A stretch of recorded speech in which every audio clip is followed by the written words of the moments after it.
Chapter 763. Looking at it from his angle. The youngster was lowering her head and stirring something. After a while she asked, "Brother Mo, I'll use your computer to receive the video phone he is sending." MMH. Chin Mo closed the magazine. Bojio placed her phone at the side. It wasn't locked and the screen was still lit up. The screen was a photo of them on the bed. Chin Mo watched as the screen slowly darkened. Warmth finally returned to his eyes. Bojio was a hacker that respected privacy. The moment she saw the lock on the laptop, she turned to glance at Chin Mo. Her hands itched to unlock the lock before she locked the laptop again. "Brother Mo, what's the password?"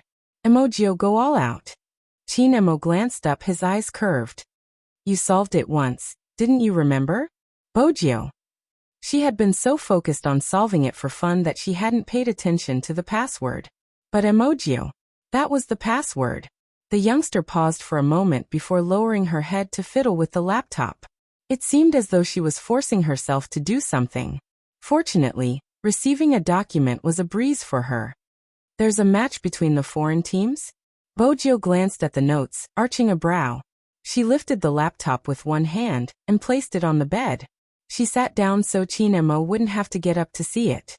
Chin Mo swept a glance over the characters on the screen. The Japanese. It wasn't the right time to mention this team. Both of them still remembered the scene from yesterday. Fortunately, Chin Mo didn't linger on this topic. "Let's go back and take a look at the operation." Bojio was naturally more active and less talkative. Gradually, the two of them focused their attention on the analysis of the operation. At the same time, Supreme Alliance was playing the same video. After watching it, there was dead silence. Feng Yi pushed up his glasses and switched off the device in his hand. "That's amazing." Someone couldn't help but comment. Even Yin, who didn't refute. Feng Yi was a sly fox, be it in the business world or in the meeting. "I'm showing you this to make you realize that even though the revival match is easy, the National League isn't as simple as it seems. You are the last team to make it to the finals. Compared to Supreme Alliance, the other 9 teams aren't to be underestimated. Not to mention the Japanese on the international server. This isn't enough. Be vigilant in times of peace." This was what Feng Yi wanted to tell them. Feng Shang and Shui Yaoyao looked at each other and clenched their fists. The stronger the opponent, the more he could stimulate his fighting strength. This was not a lie. After watching the video, the atmosphere in Supreme Alliance changed. Those who practiced hand speed, and those who studied tactics. Feng Yi walked out of the conference room with a faint smile. The club director who was following him was still very worried. "CEO Feng, what rank do you think we can get this time?" Feng Yi paused. "I thought Director Zhang had always known Supreme Alliance's target." Hearing this, Minister Zhang was stunned and smiled bitterly. "CEO Feng always seems to be so confident. You saw it just now. The opponent is too strong." "So what?" Feng Yi glanced over. "Supreme Alliance has always been strong against strong opponents. The stronger you meet, the stronger you become." When Feng Shang and Shui Yaoyao walked out and heard those words, their chests felt hot. That's right. Chapter 764. Are you leaving later today? Shui Yaoyao tilted her head towards Feng Shang. Feng Shang stuttered, nodding his head. No one knew how many times they had trained together after losing the semi-finals. What was worth celebrating was that his efforts were finally starting to show results. When he turned around, Yin Wuyao leaned against the door frame, a cigarette dangling from his lips. "You're playing in an internet cafe?" "I can stay till 9. Shui Yaoyao reported the time. Feng Shang refused to back down. "I can stay at Uncle's place." Cough. Yin Wuyao choked. "You don't have to stay." Feng Shang was stubborn. "Well, why?" Yin Wuyao. "Would I say I'm afraid of being misunderstood as gay?" "You're still young, you can all go home." Yin Wuyao flicked his cigarette. "Just remember what you want to achieve. Time always passed very quickly during training." Yin Wuyao was a veteran, and he knew that while they were researching the other teams, they were also researching them. It wasn't just the esports industry. Even ordinary gamers knew that there would be an international competition after the National League. At this moment, the Japanese, who were hailed as the godly team, were trying to calm down the commotion caused by their members the day before. What did I say? The manager pressed his forehead. Don't go out, don't go out. Watanabe sat across from him in a carefree manner. He was still handsome. Well, nothing happened, right? That's because Vice Captain is around. The abandoned doll-faced man was still fuming, pointing at the OK sticker on his face. Look at what you did to me. Watanabe coughed in embarrassment. Shouldn't you introduce the team? China's National League is just around the corner, isn't it? Hearing this, the manager suppressed his anger. His finger pressed the mouse beside him and clicked. Our old rival, Xiangnan. I believe you are familiar with them. This time, their fighting strength has improved. Before the manager could finish, Watanabe interrupted him. I've seen Xiangnan, let's take a look at Supreme Alliance. Supreme Alliance? Which team was that? The Japanese were confused. They glanced at the information and found the word Supreme Alliance at the end. This team? The person who was sitting on the balcony suddenly jumped down with a smile on his face. He looked very feminine and even his hair was long. However, he was obviously a man and yet he was so beautiful. Apart from Lin Feng didn't expect there to be another person. Furthermore, his demonic aura was a little more intense. Is there anything worthy of your attention? Or, Hoshino, did you bring them to watch the revival match because of Supreme Alliance? Don't disturb me. Hoshino pushed her away. Ayaya, is this how you treat me, the captain? That's right, the bewitching man was the captain of the Japanese team Yusishin. Hoshino tilted his head, changed his position, and continued to sleep. Yusishin didn't make a fuss. He propped up the side of his face. Seems like it's true. Let's take a look at Supreme Alliance and see what's so special about them that my vice captain has to come personally and cause trouble for 2 kids. The troublemaker, Watanabe, shrunk his neck. Their captain was beautiful, but she wasn't someone to be trifled with. The agent changed the video material, but Supreme Alliance had been silent for a long time. Therefore, the information on the battle was not very complete. Chapter 765. Even though they are good, I feel that Xiangnan is cooler. The youth pointed at the video. For example, this person's technique looks impressive, but Watanabe mentioned that he would be able to resolve it. The person the baby-faced man was referring to was none other than Chin-mo, an immature team. Yusishin arched his brow. He is quite handsome. Does their team choose their members based on looks like ours? He was asking Hoshino. Hoshino couldn't be bothered with him. The youth looked as though he had suffered a huge blow. Based on looks? Not based on ability? How is that possible? Don't worry, you aren't in the range of looks. Watanabe reached out and patted the youth's shoulder. You aren't that good looking after all. The youth. F***ck, he really wanted to kill his teammates recently. But Yusishin stood up. He looked like a king when he looked down from above in his uniform. We'll worry about them when they defeat Xiangnan. His captain was implying that Supreme Alliance couldn't defeat Xiangnan. Captain, do you think they are too weak? Yusishin laughed. How is that possible? The most handsome one is amazing. Ayaya, it would be great if we could poach him over. The youth. A newcomer like the youth probably didn't understand Yusishin's words. But Hoshino could understand it. Supreme Alliance. A portion of the members were too weak. During the revival match, they realized that they couldn't come out. During the National League, this would be the most fatal. The sunlight dimmed slowly. He was an esports professional player, especially as the vice-captain of a team. The only person who fell asleep while watching a professional battle was the youngster beside him. Chin-mo glanced over at the youngster whose head was on his shoulder.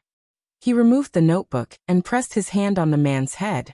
Her silver hair was soft and when it slid through his fingers, it was easy to like the feeling. Bojio woke up immediately. She rubbed her eyes with her fists. Do you want to drink water? Or do you want to eat? Or go to the toilet? I'm going to the toilet. Can you help me take off my pants? Chin-mo asked slowly. Bojio's sleepiness disappeared instantly. How could the Almighty be so bad? When they were young, He would hug her and shake his adorable little head, telling her that he wasn't going anywhere. Her canine pet had changed. So cunning, black-bellied, and venomous. But Chinemo didn't go anywhere. It felt good to touch the youth. The Almighty must have made a mistake. She should be the one caressing his head. Whose pet was he?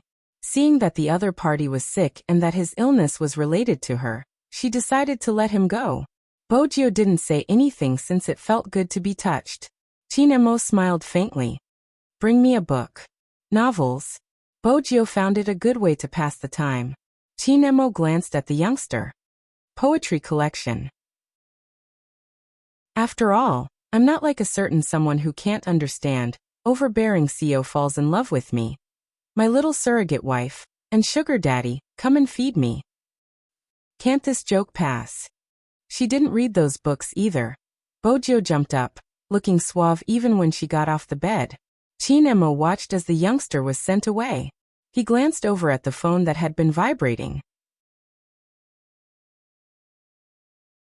Chapter 766. It was impossible for Bojio not to notice him fiddling with his phone. After all, she was more familiar with the sound of any electronic device than anyone else. But she felt that she had to leave some dignity for her sick pet. It was better to act as though she didn't know anything. Besides, the only thing the Almighty was avoiding her to talk about was the crime squad. Bojio had her own ways of investigating people. For the time being, she didn't need to use any tricks to get information from the Almighty. Hence, after the notification disappeared, Bojio casually picked up a book. Actually, the Almighty's bookshelf was filled with criminal psychology books and financial books. It wasn't easy to find anything else. Chinemo placed his phone down, glancing at the book in the youngster's hands. You like this? It's all right. Bojio didn't know the content. She just didn't want a certain someone to keep sending messages. That would make her hands itchy. Chinemo chuckled. Pass me the book. Bojio was obedient at this moment. She sat down and handed the book over, wondering if she should take one out for a look, or play hero on her phone. Unexpectedly, she didn't manage to do either. Just then, she heard the flipping of pages. Then came the low voice beside her ears. Chinmo's natural low voice was especially alluring today, carrying a unique quality.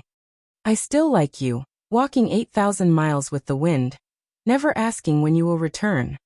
When these words rang out, Bojio glanced up instinctively.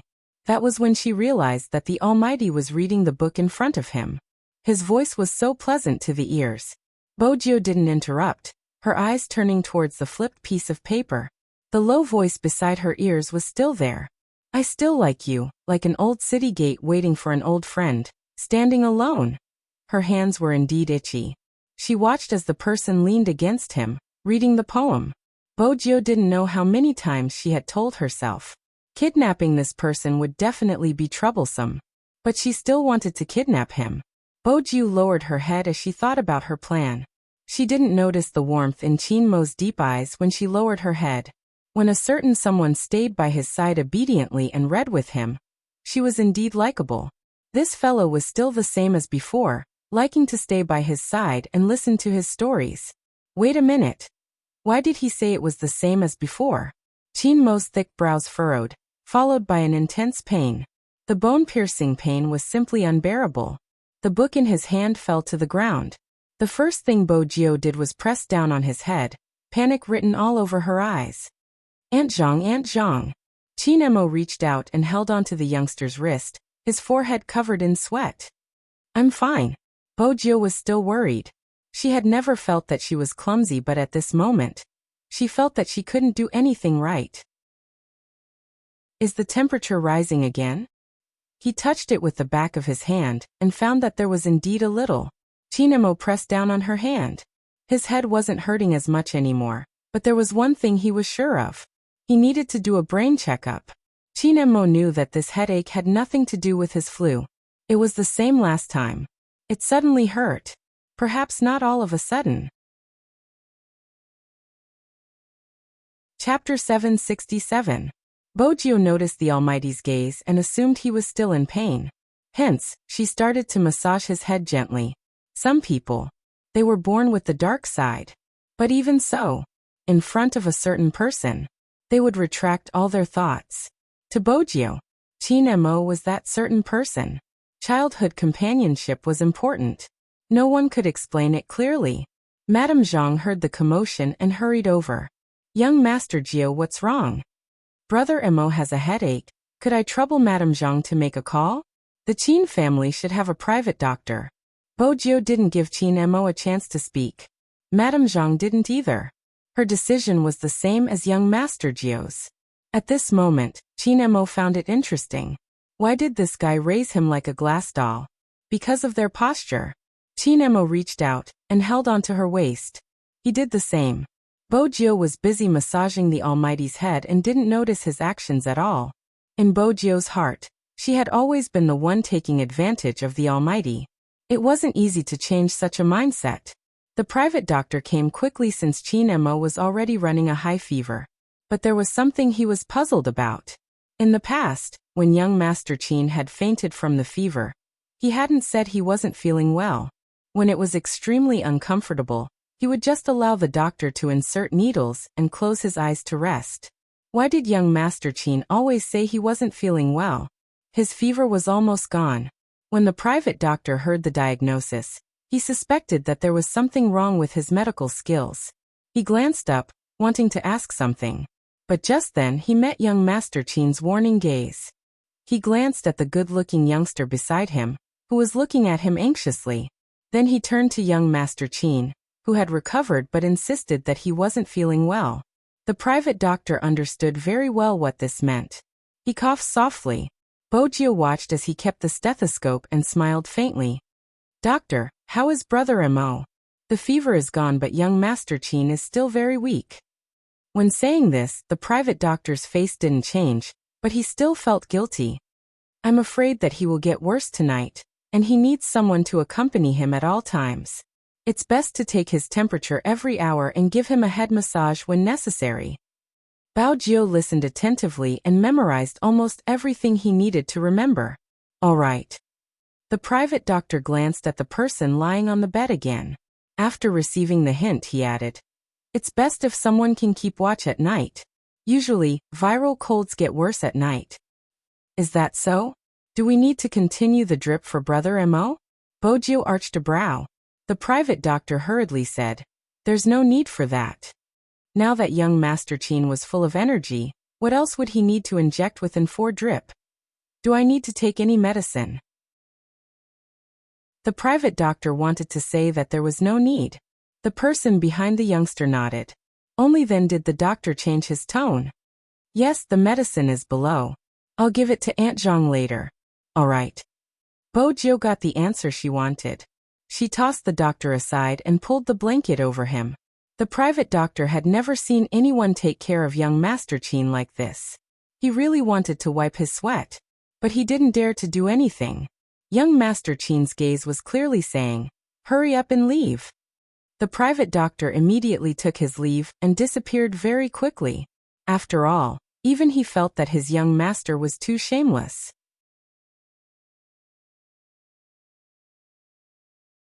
Chapter 768. Bojio used a never-before-seen patience to take care of Qin Mo honestly. She wasn't someone who knew how to take care of others. But this time, she knew to adjust the pillow for him. Of course, there was also his temperature. Bojio felt that it wasn't easy to take his temperature. She had to suppress her urge to take advantage of him. That wasn't good. But on second thought, it was rare to see the Almighty so weak. He was a sickly beauty in white pajamas with black hair, and a poetry book in his hands. She would take advantage of him. Qin Mo lifted his lids, looking at a certain someone who had taken advantage of him, and was smiling. He couldn't help but laugh. What was wrong with her? What are you laughing at? Bojio tilted her head. Qin Mo arched a brow. I'm laughing. Of course, are you laughing because of my handsomeness? Bojio passed him another book. Sometimes, listening to the Almighty read was a form of enjoyment. Since he was a criminal psychologist, he would definitely know what tone to use to read the words. It would be easier to move a person's heart. With the Almighty's skills, he would be able to become famous quickly if he was a CV. But, with that thought, Bojio realized a problem. The person sitting in front of her. Did he even know how to hypnotize people? Chin Mo flipped open the book in his hands, his voice casual. Tell me about your childhood. Childhood? Bojo glanced over, pushing her bangs to the back of her head. I loved fighting. She wasn't sure why the Almighty was asking about her childhood, but she knew it was probably to test her. The Almighty had been investigating her. He only started from the Fu family. They couldn't find anything. Bojo was sure of that. But the rest, unless the Almighty had found something else. Bojo was still smiling. It was a habit. Brother Mo, what about when you were young? She really wanted to hear what her canine pet thought of her. They started talking about such topics. It wasn't within her expectations, but it wasn't bad. Reading at home. Chin Mo's voice was calm. Sometimes I would join the armed forces. Bojo listened to his activities, a phrase appearing in her mind. A real warlord's son. But what else? The Almighty hadn't mentioned her. He had to get the whole thing out of her. Chin Mo closed the book in his hands. Nothing else. Nothing else? Bojo stilled. How could there be nothing else? Chin Mo noticed that the person in front of him kept looking at him. He arched a brow. What's wrong? No. Should he say that he was disappointed? That shouldn't be the case. But he couldn't explain it clearly. This doesn't seem right. But why weren't there any others? When Bojo lowered her lids, she smiled and continued. I thought someone like Brother Mo would have been to many places when he was young since he is of mixed blood. No. Chin Mo replied instinctively. Then he glanced up. Perhaps I have, but I can't remember. What did forget mean? Bojo glanced at him. Chin Mo glanced over. Grandfather said he brought me to America, but I have no recollection of it. It's the same with other things. I lost a period of memory. Bojo hadn't expected such an answer. He had never seen anyone so calm when they said that they had amnesia.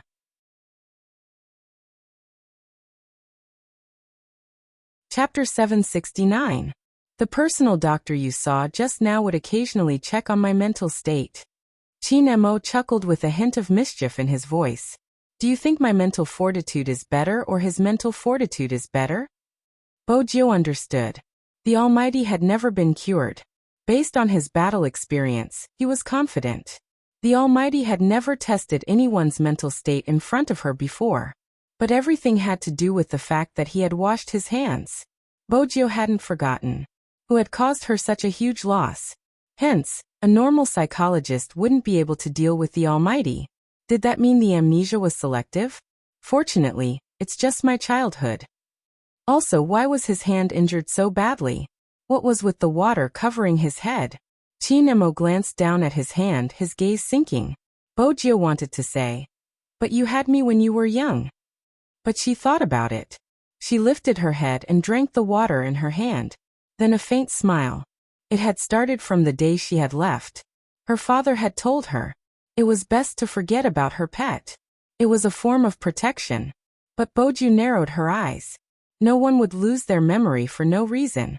Especially when it was selective. Bojo wanted to know what exactly had happened to the Almighty for her pet to forget himself. But there was a benefit. He couldn't remember. She didn't have to worry about the Almighty guessing her identity, and could speak casually. Bojo chuckled. It was interesting when I was young. I met an extremely beautiful little boy, but his eyes were so big that they were on top of his head, and he looked at everyone as though they were germs. In the end, he couldn't defeat me and became my pet. He must have been afraid of the dark, otherwise he would have chased me away when I went to disturb him at night. He wouldn't have given me half of his bed every time. More importantly, he was comfortable to hug, but he always refused to let me hug him. Don't you think he was too shy? Chin Mo's voice turned cold. Who is the little boy you are talking about? Your idol Hoshino? Bojo hadn't expected the Almighty to misunderstand, and felt as though she had dug a hole for herself. No. It's best if he's not. This kind of boy who has been lying since he was young and slept with him must be very cunning. If you see this kind of person in the future, stay away from him, understand? As soon as Chin Mo finished speaking, the young man smiled. For some reason, she looked especially happy and nodded vigorously in agreement with his argument. Seeing that the effect was good, Chinemo thought about it and decided to blacken his childhood love rival to the end. People with eyes on the top of their heads are probably too arrogant. Why do you want to be friends with them? So Brother Emo doesn't like him? I think he's rather cute. It was interesting to hear the Almighty ridiculing himself. Bojo cupped her cheek with one hand, her eyes narrowing into slits. Chinemo scanned the youngster. Cute? Heh, it's more like it's just a facade. Great God. I hope you've recovered your memory and remember what you're saying now. Bojo couldn't take it anymore. She tilted her head and couldn't help but laugh. Only when he laughed. She still hadn't forgotten the most important thing. Who had caused her pet to become like this? Chapter 770. Time trickled by slowly. Everyone knew that the National League was coming. As long as the contestants could pass the exams, it didn't matter if they missed out on classes. Hence that day, Bojo didn't go anywhere. She stayed at the Qin family's main house. No one knew, or rather, no one would deliberately think about where the young master of the Fu family was born. Even He Honghua had long thrown this matter to the back of her mind. After all, in her memory, the county hospital was still a small hospital. 17 years could change many things. In fact, even the floors had changed quite a bit. The address of the county hospital had also changed. No one could find that place. He Honghua didn't realize a problem. Hospitals in towns and villages were usually run by the state. For hospitals run by the state, the files would follow the change of address. However, it was indeed a waste of time and manpower to search for it. It wasn't easy for Wu Zhen and Su Mei to find He Honghua's name from the 4 months of files. Wu Zhen was smart and knew that it was a waste of manpower. She offered a high price and found some people to search with her. The director felt that it wasn't appropriate. But they were from the police. Besides, these weren't confidential documents. They were just born at a time and didn't say much. She let almost 10 people in. These people were quite happy. After all, such jobs were rare in the county. They could earn 500 yuan in a day's search. It wasn't a small sum. In the afternoon, the beautiful lady spoke again. The beautiful young lady spoke again. She said that it would be calculated by the piece. Whoever found it faster would get a raise in salary. This time, only the sound of paper flipping could be heard in the archives. Miss Wu is smart. Su Mei had always been clear of her position. Since she knew that Wu Zhen couldn't be provoked, she naturally went along with her. Wu Zhen glanced at her, flipping through the files in her hands. Let's see the results now. To Wu Zhen, some things could only be solved by spending money. Moreover, it could indeed increase efficiency. This had always been her strength. She knew what the system was like. And she knew it in her heart. This time, Su Mei had found her. The secret she mentioned should be able to completely destroy that gay. If not, he wouldn't have the guts to offend the Qin family. Wait until she dug out the secret. It would also be able to dissipate the hatred in her heart. Su Mei's eyes were also shining. All she needed now was one piece of evidence to prove her conjecture. If it was really what she guessed. That little country bumpkin had lost all his reputation. The National League would also reconsider whether or not he was qualified to participate. After all, his identity as a boy was a huge scam. The more Su Mei thought about it, the faster her hands moved. She believed that in another day, they would be able to find the evidence.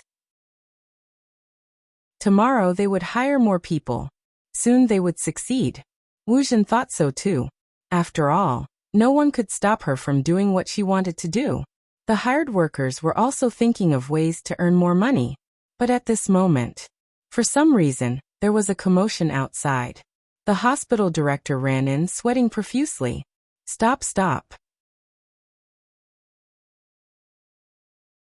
Chapter 771. The hospital director didn't speak. The temporary workers, who were still in a daze, saw a few people in camouflage uniforms rushing in. Even though they didn't have guns in their hands, no one dared to move in such a situation. The hospital director hurriedly went forward. The leader was a military officer. He looked at the director. Are you the person in charge here? Yes. The hospital director had never seen such a situation before. His heart was pounding. The military officer gestured, and the rest walked forward, guarding the files. The higher-ups have given orders to find out how many newborns there are in the area. We will take over the information. Wu Zhen's eyes dimmed. Wu Zhen's eyes dimmed.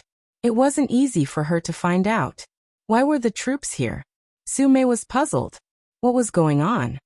Miss Wu, what should we do now? She had been stabbed in the back by someone like that. What about the secret? Wu Zhen stood outside the door. Seeing her temporary workers being chased out, her face darkened. Her identity as a police officer was useless against the people in the army without negotiation from the higher-ups. These soldiers did not look like hospital directors, nor did they look like some of her colleagues. They were like a hard rock when it came to executing missions. They weren't affected by force or persuasion. If they didn't receive orders, the mission wouldn't end. It seemed like she had to use her connections. Wu Zhen glanced at the darkening sky. I'll make a call. Most of the Wu family's connections were in the city center. Almost all of the directors were inseparable from the Wu family. A county-level military unit like this. It would be easy to find the Jiang family. The aristocratic families had connections. Since the Wu family and the Yin family were aristocratic families, their relationship with the Jiang family wouldn't be too bad. Wu Zhen thought about it. There wouldn't be any important missions in such a small place. Moreover, it was related to the livelihood of the people. There was room for negotiation. If Jiang Zhua asked, it wouldn't be a problem for her to get the information of one or two people. After all, that person had a military rank on him. Jiang Zhua received Wu Zhen's call on his last day in the Jiang family. Even though Mother Shui had promised Shui Yaoyao to stay outside, she would still call her daughter home on such occasions. Regardless of what was going on outside, the family had to maintain the basic liveliness. This was what Mr. Jiang had always emphasized. It could be seen that Father Jiang was in a good mood because he did not expect that his son, who had always been at odds with him, would sit there and eat without saying anything. Even though his expression wasn't great, it was much better than when Mother Shui had first met him. Because of this impromptu family gathering, Shui Yaoyao's training didn't last till the end. But even Mother Shui could tell that her daughter had never worked so hard before. Looking at her face, which was no longer round, Shui Mining couldn't help but sigh. Mama Shui didn't dare to put food in Shui Yaoyao's bowl. He was afraid that he would agitate Jiang Zhua again. He didn't want to see a loving mother and a filial son. Old Jiang also said that some things and some words should not be said in front of Jiang Zhua. Brother Shui, who was sitting beside her, frowned when he saw Yao Yao. Sis, did you lose weight? As soon as he said that, Jiang Zhua, who had been eating silently, put down his chopsticks and wiped the corners of his mouth with a napkin, his eyes fixed on Yao Yao. The atmosphere was a little tense. Brother Shui regretted what he had said. Shui Yaoyao, on the other hand, was much braver than before. After she finished the pork ribs, she lifted her head and smiled. There has been too much training recently, so everyone lost weight. It's normal. Chapter 772. Jiang Zhua looked at her, placing the tissue down. Brother Shui heaved a sigh of relief. He admired his brother, but at the same time, he felt pressured. Shui Yaorao had indeed lost weight. The clothes she used to wear were a little shaky. Even her battle uniform had been changed by Feng Yi. Every fat person who slimmed down would be a successful countervailing force. This sentence was indeed not wrong. Shui Yaoyao was originally very fair, but probably due to the exhaustion from training, she didn't wear her personal clothes. Instead, she wore a dashing uniform. To make it easier to play games, she changed her hairstyle. In the past, she used to let her hair down, the thick bangs making her look young. Now she tied her hair into a high ponytail, her pure black hair complementing her beautiful eyes. Even Father Jiang smiled. Yaoyao has changed a lot, not bad, not bad. Mother Shui was gratified. She didn't come from a good background, but she understood the changes her daughter had undergone since she entered Supreme Alliance. Hence, even though she hadn't seen the highness Jiu that her daughter had mentioned, deep down she was grateful.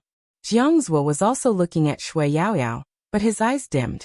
Just as he was about to say something, Wu Zhen called. He frowned, then stood up. looking like he was going to answer the call. The Jiang father and son had always had a knot in their relationship. Father Jiang looked at Jiang Zhua, sighing softly. Shui Yaoyao had finished her meal. She couldn't stand being in the Jiang family anymore. Since the main character had left, it wouldn't be rude for her to leave.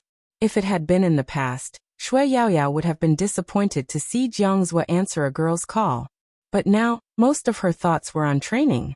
Shui Yaoyao thought it would probably be better in the future. She glanced at the time on her phone. If she went to the internet cafe at this hour, she should be able to play with the uncle. Since Feng Shang was staying in the internet cafe, she couldn't be left behind. But she hadn't expected Jiang Zhua to walk out to the courtyard to make a call. It was in the direction of the door. Shui Yaoyao wasn't someone who would eavesdrop. But he was smoking, his phone placed there, as though he had pressed the speaker button. He could clearly hear the person on the other end of the line saying, "Brother Mo has been deceived and isn't clear about young Master Fu's background. I'm currently investigating. Don't you want to know his secret?" According to his stepmother, that person didn't lie to Brother Mo just a little. Even if you don't want to know, your sister can at least get some face from you. There are people from the military here. You can call them and ask them to show me the information. I won't take it away. How about that? Young master of the Fu family? Brother Mo? Secret? Deceive. Shui Yaoyao froze when she heard these key words. The lie he mentioned, could it be Shui Yaoyao didn't know where the courage came from, but she walked towards Jiang Zhua. She snatched Jiang Zhua's phone and hung up. She realized what she had done. When she lifted her lids, she met Jiang Zhua's beautiful chin. The man still had a cigarette in his mouth. When he looked at her, there was a hint of coldness in his eyes. It was as if he was saying, "Are you crazy?" Chapter 773. Jiang Zhua had known Shui Yaoyao for a long time and naturally knew what she meant. "You're admitting that you took that photo to threaten me?" "Yes, I admit it." Shui Yaoyao clenched her fists tightly. "I'm despicable and shameless, but His Highness Jiao isn't. His Highness Jiao isn't like what Miss Wu said." Jiang Zhua suddenly laughed, the coldness in his eyes sending chills down her spine. "You gave up on threatening me because of someone else. That's infuriating. Shui Yaoyao, what would you do if I said I didn't agree?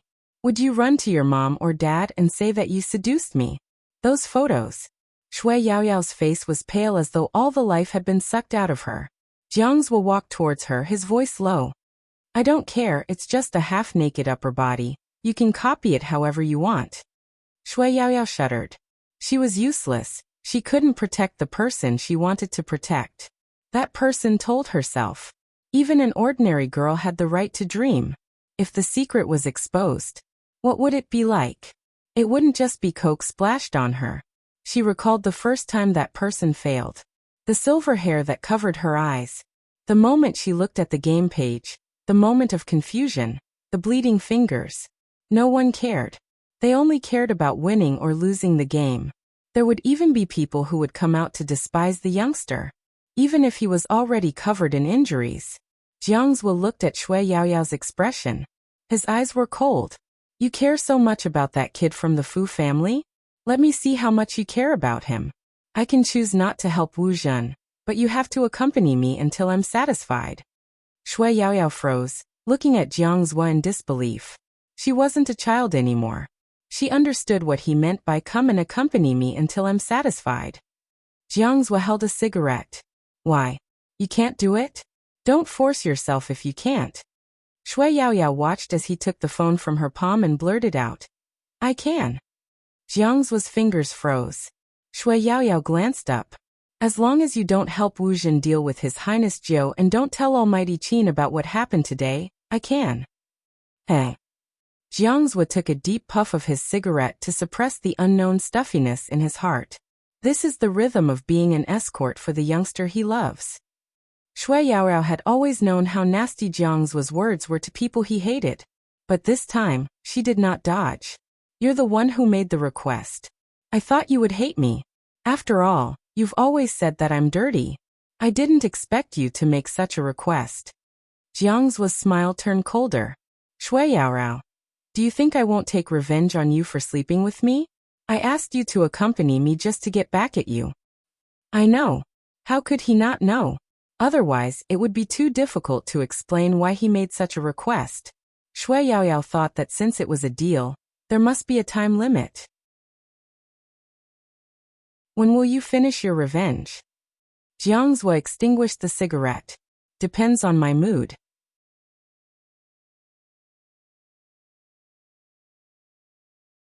Chapter 774. I'll use a year's time to make amends. After a year, I hope that you can find your own happiness and forget all the despicable things I've done. I won't appear in front of you again. Is that okay? Jiangzhua clenched his fists, leaning over forcefully. He dragged Shui Yaoyao to the darkest corner of the yard and pressed her against the wall. Then he smiled like a playboy. My interest in revenge won't last for a year. You overestimate yourself, heh? I know, but there are some things that we have to make clear in advance. It's good for both of us. Shui Yaoyao took out her phone and opened the photo album in front of him. She found a photo of a sleeping beauty and quickly deleted it. Jiangzhua watched her actions, the light in his eyes dimming. Fortunately, he was rational. Otherwise, he would have shouted for her to stop. That was crazy.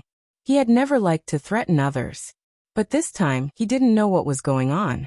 She probably wanted to take revenge. Sometimes he really wanted to ask her. Didn't she say that the photo was important to her, and that she just wanted to keep it to remind herself that she liked him? But now, she deleted the photo for someone. Important? Actually, it wasn't important at all. Or had she found someone more important than him? For example, Spadesy. Jiangzhua thought she had a chance to get close to that kid. With Qin Mo around, that kid was like a prey that had already been marked. It was just a matter of time before anyone could escape from Qin Mo's hands.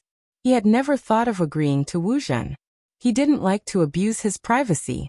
Or was he the same as those people in her eyes? Jiangzhua lowered his head, looking at the empty photo album with an indescribable frustration. Shui Yaoyao saw his expression and thought he was still worried. I don't have a computer, and I can show you my email. There are no backups. I know I'm not trustworthy in front of you. You can take your time to test me. Does your Highness Jiu know about such a huge sacrifice? Jiangzhua laughed again, but this time, his fringe covered his face. Shui Yaoyao's gaze froze. She doesn't need to know. But she had to tell Her Highness Jiu that Wu Zhen was investigating. How touching.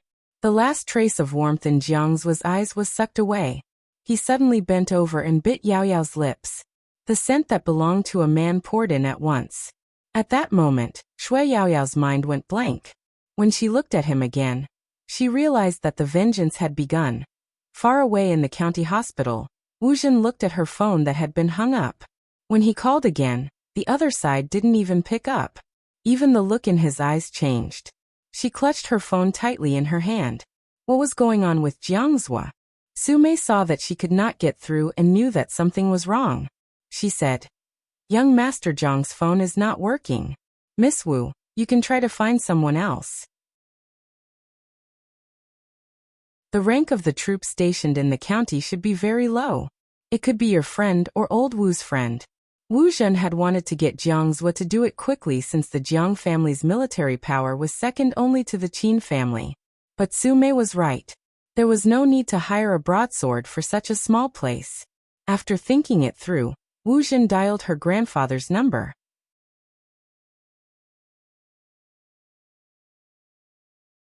Chapter 775. He instructed Wu Zhen to pass the phone to the officer in charge. Wu Zhen could tell from his aura that there wouldn't be a problem. Unexpectedly, the officer answered the call, but said to the other party, This matter is not under your jurisdiction. You have no right to ask. The officer turned to Wu Zhen. Niece, your case is a little complicated. It should be the military investigating something. The other party isn't an ordinary soldier. You should come back. He was trying to persuade her, but Wu Zhen wasn't going to listen. She felt that his rank was too low. He was strong on the outside but weak on the inside. He couldn't even manage a small city. Wu Zhen tried to think of a solution. The leading officer swept her a glance. He took out his phone and sent a message. Young master, all the information has been sealed. I've asked the hospital director and Wu Zhen, and Sume are looking for young Master Jio's birth file. Once we find it, I'll seal it and send it to you. However, Wu Zhen is currently looking for someone and a military commander just called.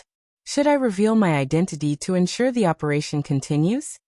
When Qin Mo received the message, a certain someone was checking his temperature. Bo Jio heard the phone ringing. When she unbuttoned his shirt, she arched a brow. Aren't you going to look? I'll check your temperature first. Qin Mo replied calmly. The intelligent Bo Jio quickly realized that it wasn't convenient for the Almighty to look at the message in her presence. Hence, she found an excuse to go downstairs since the Almighty would only be so guarded against her when he was investigating a case. At times she was rather understanding. Bo Jio picked an apple and bit into it, intending to give the Almighty some space to investigate. But that wasn't the case. She would never have expected Qin Mo to be investigating the birth of this body. Qin Mo turned on his phone. While the youngster wasn't around, he made a call. The Special Forces soldier picked up immediately. Young master, don't reveal your identity, look for the file personally. Once you find it, don't look at it. As for the rest, let her cause trouble. Qin Mo's voice was calm. After she causes trouble, uproot her connections and the Wu family. If the Wu family wants to interfere with the military, they will be punished according to military law. Yes. The Special Forces soldier couldn't help but feel a chill down his spine. Young master's methods were still the same as before. It was really a sharp blade that could not see blood. Everyone knew that if he were to reveal his identity now, Wu Zhen wouldn't look for anyone else.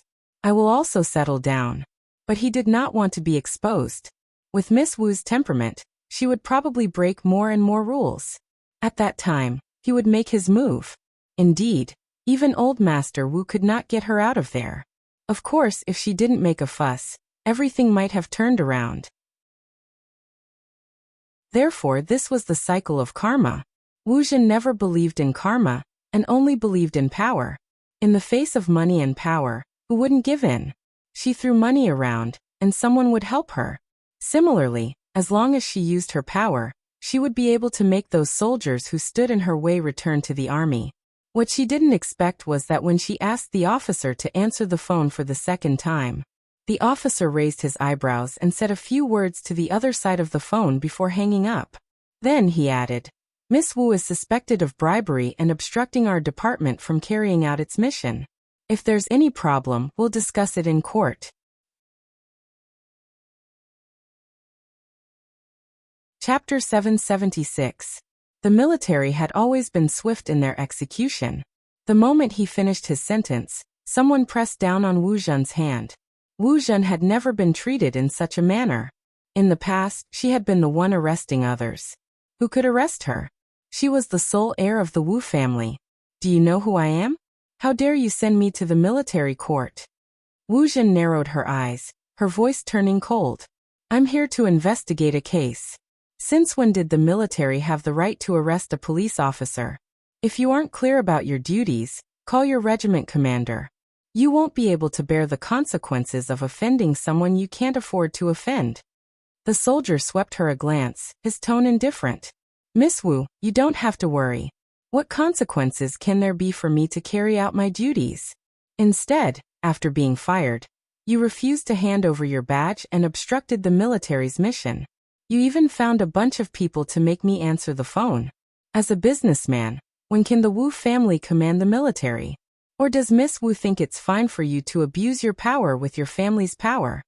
Wu Zhen lifted her lids. You're from the crime squad? Did Director Huang ask you to come? She hadn't thought about Qin Mo, because Wu Zhen felt that she had done it without anyone knowing. Unless it was someone from the crime squad who had been trying to push her out. That was why they came up with such an excuse. She knew Fatty Huang didn't like her. Her grandfather had said that if Fatty Huang made her leave the crime squad, he would definitely find a chance to get revenge for her. Hence, Fatty Huang bore a grudge against her. Wu Zhen narrowed her eyes, scoffing coldly. I'm just here to investigate something. It has nothing to do with the crime squad. What right do you have to control me? The soldier watched her, wondering how she managed to get into the police academy. She was an insult to the profession. There's no need for the crime squad to control someone like you. Miss Wu, you've been pampered for too long. Have you forgotten that as an ordinary citizen, there's nothing you can and can't do? You've already been fired, yet you're still pretending to be a police officer. Miss Wu, do you think the Wu family will be able to bail you out?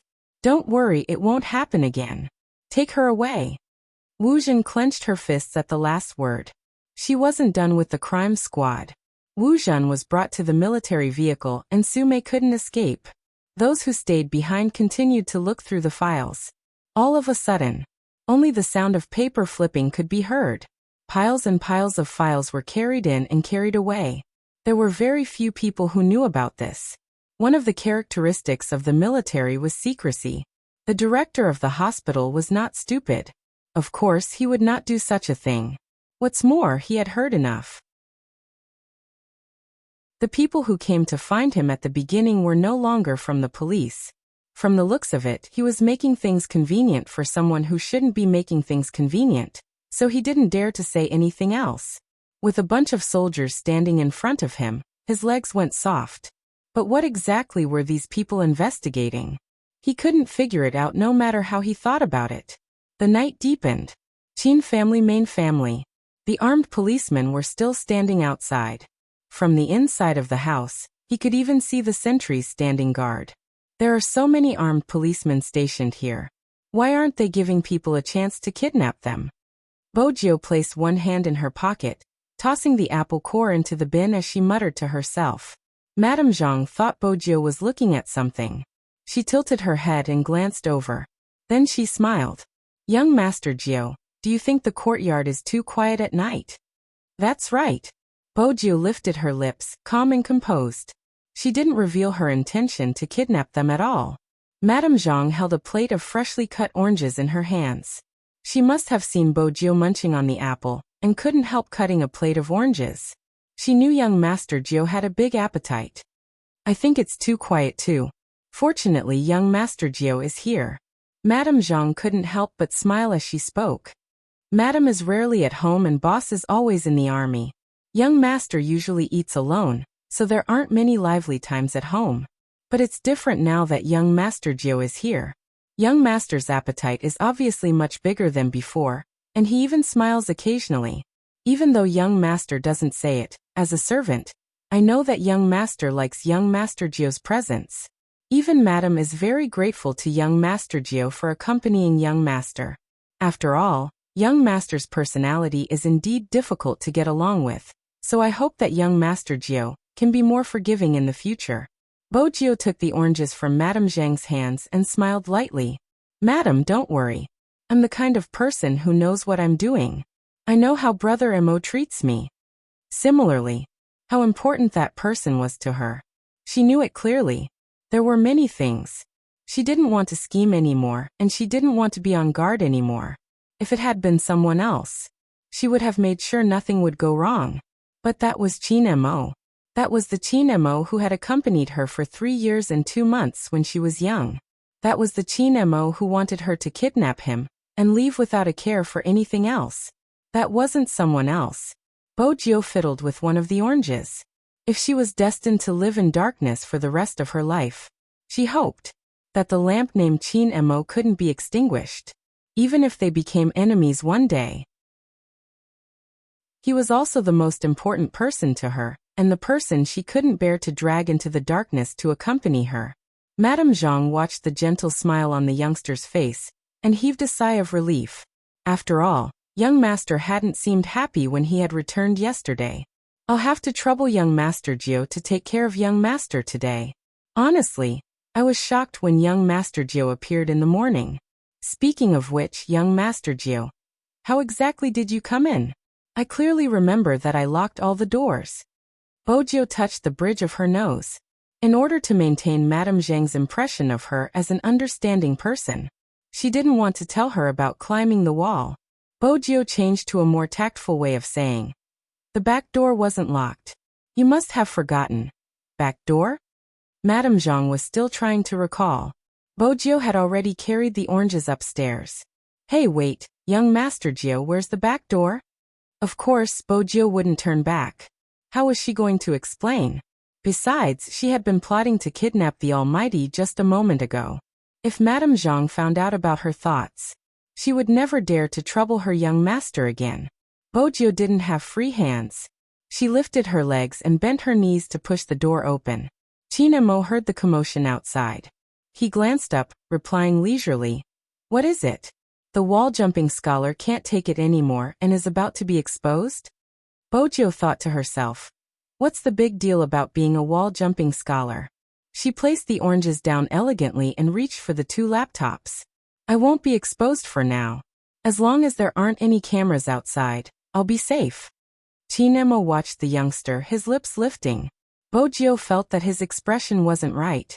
She paused. "So there are cameras?" The Almighty's reply was to take the remote control and press the power button with a smile on his face. The internet-connected television was switched on. Bojiu couldn't possibly not recognize the figure on the screen. It was obviously herself. But the cameras were well hidden. She had intentionally avoided the cameras outside. She hadn't expected there to be another one. She didn't need to guess to know who it was. "As compared to the school's wall, the height of my room isn't much to you." When the Almighty spoke, he never forgot to bring up some dirt on her. Bojiu was already used to it. She sat there with the Almighty and admired her dashing figure. She had wanted to confirm the position of the last camera. Qin Mo was watching too. Compared to Bojiu, he was more focused on the moment the youngster reached out her right hand to grab onto the wall. Her fair waist was exposed. "It's pretty." Bojiu assumed the Almighty was referring to her skills. She didn't think much about it. Since it was a dark history, she wanted to delete it. The Almighty was one step ahead of her and pressed save. His action was very casual. Bojiu couldn't understand why the Almighty would keep the video of her climbing the wall. It seemed like he was collecting her dark history. For instance, the next time he called her a scholar, the Almighty had allowed her to watch the video. However, Bojiu was still too naive. The reason why Qin Mo kept the video wasn't just to leave dark history behind. More importantly, there was a particular scene that made him feel. The moment his eyes sank, Qin Mo's throat moved slightly. In the end, it took a lot of patience. Only then did he suppress the rising thoughts, including the dashing movements. He just wanted to press the youngster onto the ground, pull up the irksome uniform, open the back of the t-shirt, and bite her fair waist and back. He wanted to see her trembling, struggling, unable to support herself, crying and begging for mercy. Qin Mo didn't forget that he was pretending to be a patient. He gulped down a mouthful of water and turned off the video. His handsome side profile didn't reveal any of his thoughts. Tomorrow was the first match of the National League.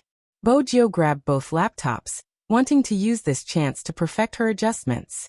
"Brother Mo, let's play?" "Pass the game?" Qin Mo arched a brow. Bojiu smiled.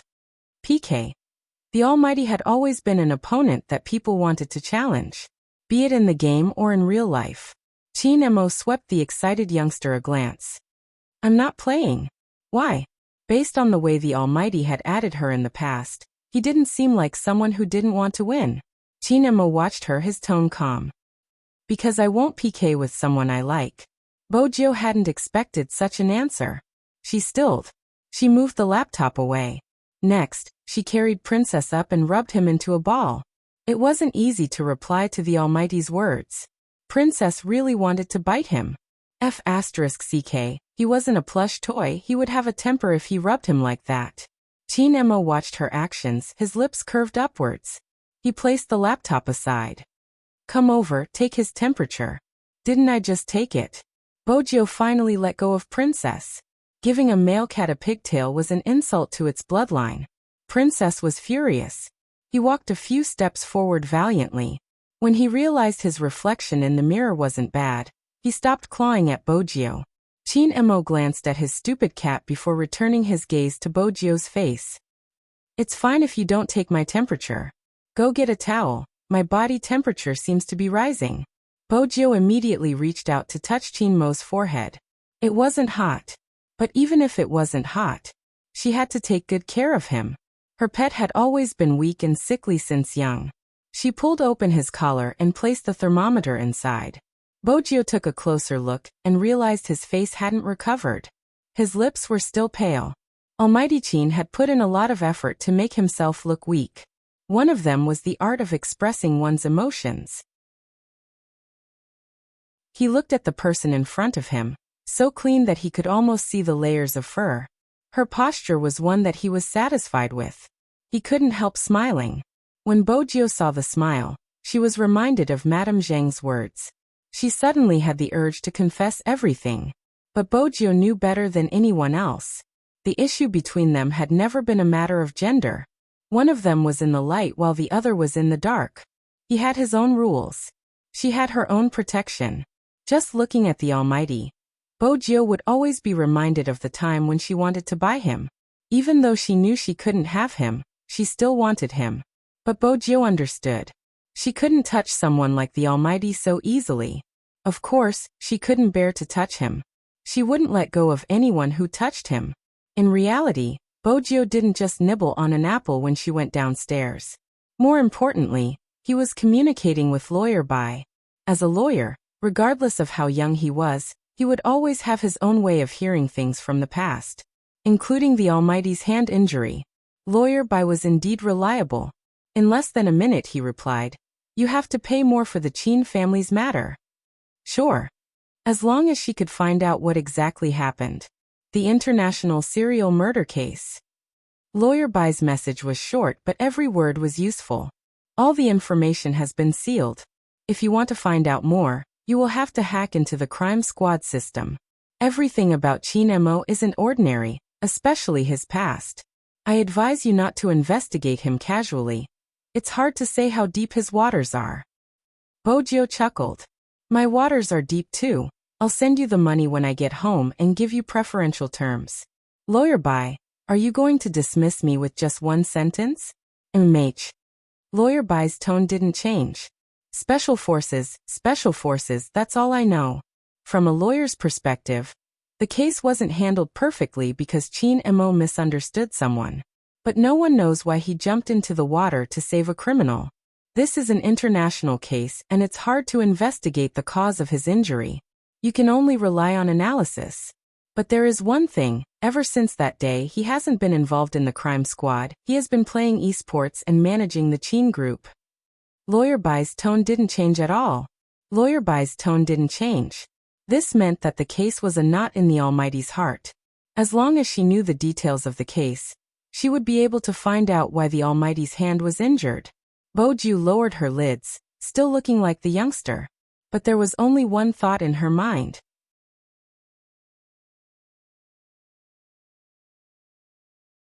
Chapter 777. The Almighty's call interrupted Bojio's thoughts. But this time, it wasn't news from the special forces. Instead, it was from the crime squad. The words Little Huang flashed on the screen. Bojio glanced at the caller ID, her hand pausing as she wondered who it was. For the Almighty to give her such an adorable nickname. Unexpectedly, the Almighty picked up the call calmly. What's up? The person on the other end of the line replied calmly, something big. Even though it was just 2 words, Bojio could tell who it was. It was obviously Director Huang from the crime squad. Director Huang was equivalent to Little Huang. The Almighty's nickname was unparalleled. But there was one thing, the Almighty didn't seem to mind speaking in front of her. Bojio could vaguely hear the other end of the line. About that woman, we already have an answer. Just like what you said, it's not that simple. There's a dating app that can locate nearby cars. Some drivers will post messages on it. If the girls are willing, they can provide their phone number to the driver, and the driver nearby will call the girl and send her home. But this kind of driver's car is usually registered with the software company, so there shouldn't be any problems. But the girl also confessed that it was because of that time that she contracted AIDS. And, once again, Bojio was certain that Almighty Qin had no intention of avoiding her. Because when Director Huang paused he asked, "And what?" "And we've checked. The car she left her phone number in doesn't seem to be the same car that came to pick her up. Although the driver also drove a BMW, it was clearly recorded on his dashcam that day that he picked up another girl. After sending her home, he also went home, so we ruled out the possibility of that person committing the crime." After the people below told the woman about this, she was in a bad mood. She said she didn't expect that note to be real. Qin Mo's gaze sharpened. What note? There was a note left at the hotel. At first, she didn't pay much attention to it. She thought it was a joke, but now that she thought about it, it was all premeditated. Because there was a line written on the note. Guess who's going to be the next one to get sick? Director Huang's voice was clearly softer as he spoke. Because if everything was premeditated, then the nature of this matter would be different. Who do you think will be next? It was obvious that this was a serial case. And if it is such a case, the perpetrator would then become a very unstable propagator. The AIDS in his body was his best killing weapon. Bo Jiu had wanted to display her professionalism and respect the Almighty's privacy. However, the Almighty had no intention of letting her go. He even directly asked about the details of the case. Where did they have sex? Do you have the relevant hotel records? It's useless. The woman said she used her ID card to book the room because the man said he forgot to take the red wine in the car and wanted to get it first. He asked her to send the room number to his phone after she booked the room. That's not going to help. Bojo couldn't help whistling. This whistle was coincidentally heard by the minion. His eyes widened, and his round and bulging body exclaimed, "What's going on?" Qin Mo swept the youngster a glance, replying calmly, "My cat." Director Huang felt that the answer was an insult to his intelligence. Whose cat would whistle? Just as he was about to question him, a cat's meow came from the other side. Bojo pulled Princess over, caressing him. Princess wasn't just meowing, it wasn't just the tip of his hair. Did she think he didn't have a temper by caressing him? Qin Mo still looked sick, but his voice made them clench their teeth. You should have heard it, he isn't peaceful today. Not only did this sentence tarnish his pet's reputation, it also caused Director Huang to swallow all the questions in his mind. She said listlessly, "Then ask your cat why it whistles." Qin Mo replied slowly, "We'll discuss that later." The hotel corridor didn't capture the man's face? No, it's not because he was in disguise, but because there were too many people at the hotel that night. He followed a lot of people into the elevator, and after he got out of the elevator, he kept his head down, so the cameras didn't catch anything. Director Huang clenched his teeth. It was obvious how much of a headache this case was for him. Qin Mo replied faintly, "Got it." He prepared to hang up. Director Huang sighed. "Can't you give me some psychological profiling so that I can arrest him?" "Yes, I'll send it to you later." With that, he hung up and looked at the youngster in front of him. "Tell me, why did you whistle just now?" Bojo smiled faintly. The two of them went to the hotel, and the girl paid the bill. The man is either handsome or rich. Qin Mo arched a brow. "What do you mean?" Bojo placed her laptop down. "For example, handsome men like me and Brother Mo, there are many who want to give birth to our babies. If they can sleep with us, they wouldn't care about the money." It was the same logic as if the Almighty was willing to be kidnapped by her. But she had to leave a sum of money behind. Compared to the money, the Almighty was more important. "Tell me about the second scenario." The youngster leaned against the balcony and sat on it. That posture was very handsome. She lifted the corner of her lips, and the mole under her eyes was very obvious at that moment. The girl thinks that the guy is too rich, so she wants to cast a long line to catch a big fish. That's why she doesn't care about the small things, because she thinks that the guy will give her more than that. Brother Mo, you're a psychology major, so you should be able to guess what I'm saying. Besides, your phone's volume isn't low, and it's impossible for a boyfriend and girlfriend to make an appointment through a dating app. So the first thing to eliminate is the possibility of an intimate relationship between the two of them. That leaves only handsomeness and money to make the girl pay for a room, but I guess the latter is more likely. Qin Mo glanced up, gesturing for the youngster to continue. Bojo tilted her head, exuding the devilish aura of a playboy. "If I was the one getting a room with a girl, I definitely wouldn't think of bringing red wine. This is the style of a rich person, driving a luxurious car with a bottle of good wine. It would be best if the clothes on her body were expensive as well. That way more people would be hooked since some girls care about such things. I'm guessing that the victim must have a strong sense of pride. Her monthly salary isn't enough, but she would spend 2,000 to 3,000 on cosmetics and 10,000 to 20,000 on luxurious items. She wants to be a phoenix without sewing. These are the most basic thoughts of a person. I can't judge if it's right or wrong, but it's obvious that the culprit is targeting this mentality of the girl. Because these girls aren't guarded against the rich, they would sleep with him on the first day. Bo-jio had never imagined that one day, she would be sitting together with the Almighty to discuss a case. Furthermore, they would be acting as friends. It was a unique experience and feeling. It was easy to feel a sense of excitement that she had never felt before.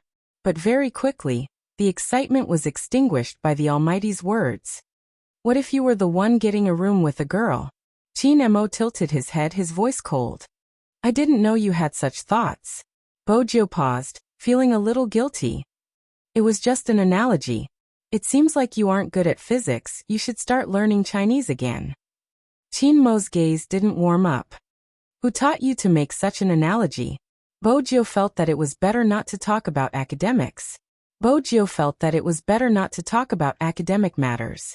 She leaned closer to him and smiled. Brother Mo, isn't it about time for your psychological profiling? Since she had taken care of him for the past 2 days, Chin Mo's coldness dissipated. The culprit is between 25 and 35 years old. He isn't very handsome, but he isn't ugly either. He has a certain level of male charm, and the smell on his body is very pleasant. He is also very particular about his clothes, clean and rich. He has a certain amount of free time, and is extremely hostile towards vain women. He is unmarried. Bo-jio had only guessed that the culprit was clean and rich. How could the Almighty have guessed so much? The smell on his body is pleasant? How could he have guessed that? It was understandable that he wasn't married, since married men would create a sense of distance. From Bo-jio's perspective, the culprit was also unmarried. Moreover, he was between 25 and 35 years old, and had a certain level of male charm. Bo-jio had also guessed that he wouldn't be ugly. For instance, if he had a big belly like Director Huang, no matter how rich he was, girls wouldn't be willing to ride in his car or fork out money for him. Hence, the culprit definitely wouldn't look bad. In fact, his facial features were perfect and would be easy to spot. But the smell? Chin Mo lowered his lids to look at the youngster's furrowed brows. The silver hair on the top of his head was fluffy. Chin Mo lifted the corner of his mouth. Seems like the wall-jumping scholar isn't good enough. You didn't learn some knowledge in biology class. When a man and a woman are first attracted to each other, other than appearance, the scent they emit. Otherwise, why would some people take a shower before doing it? MH. Bo-jio didn't know how to reply.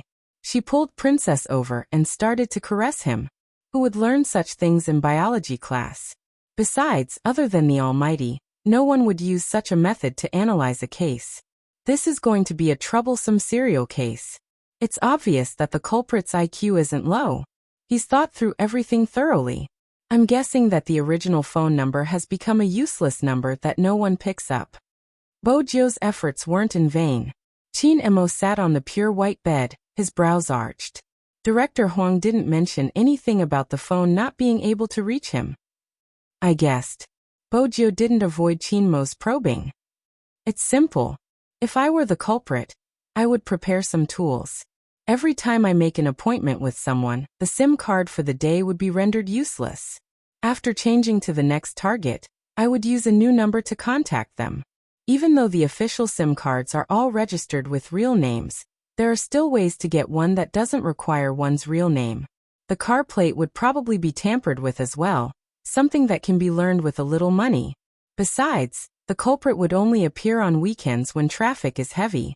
It wouldn't be hard to pass it off as real. Chin Mo fiddled with the lighter, his voice calm. Not a bad theory and concept for the culprit. Such a compliment was enough to make one break out in cold sweat. If it had been anyone else, they would have felt guilty. Bo-jio knew she couldn't back down at this moment. With the experience from the previous live stream, it is indeed easy to guess. There was a smacking sound. Chin Mo kept the lighter, smiling at the youngster. You are hinting that the culprit isn't a newbie. It's never tiring talking to Brother Mo. Bo-jio threw herself onto the bed, placing her arms behind her head. She knew the Almighty wasn't suspecting her anymore and could focus on the case. But I can't eliminate the possibility that someone is teaching him to do it. Before she could finish, Chinemo spoke. He might be sick, but he was still behaving like a rich young master, exuding an aura of abstinence. Bojio chuckled lightly. That was indeed what she wanted to say. It's a dating app, the messages are public but the girls' phone numbers aren't. Of course, it's easy for us hackers to find out, but it isn't easy for an ordinary person. This time Chinemo didn't reply. Instead, he reached for his phone and dialed. Once again, Bojio saw the words Little Huang. She wanted to know what Director Huang's thoughts would be after he found out about his nickname. Director Huang couldn't be bothered about that now. When he saw that it was Chinemo, he was filled with excitement. Is the answer out? Serial murder case. Chinmo's voice was calm and emotionless. The mastermind is Z. It wasn't just Director Huang. Even Bojio stilled. Z was the mastermind. Bojio arched a brow. That theory. Combine the maiden's sacrifice and this case into one. Chinmo's gaze was heavy. I will send the psychological profile of the culprit to your email. Find the culprit according to the criteria. I don't care how you do it. Tell the public not to make casual appointments. Director Huang replied. That's easy to say, but aren't you overthinking this matter? The maiden's sacrifice was initiated through the forums, but this time, it's through an app. I don't think they're the same. Both cases are carried out through the internet, and the victims are all female. All of the culprits' information will reveal their psychological activities, and they are all related to sleeping.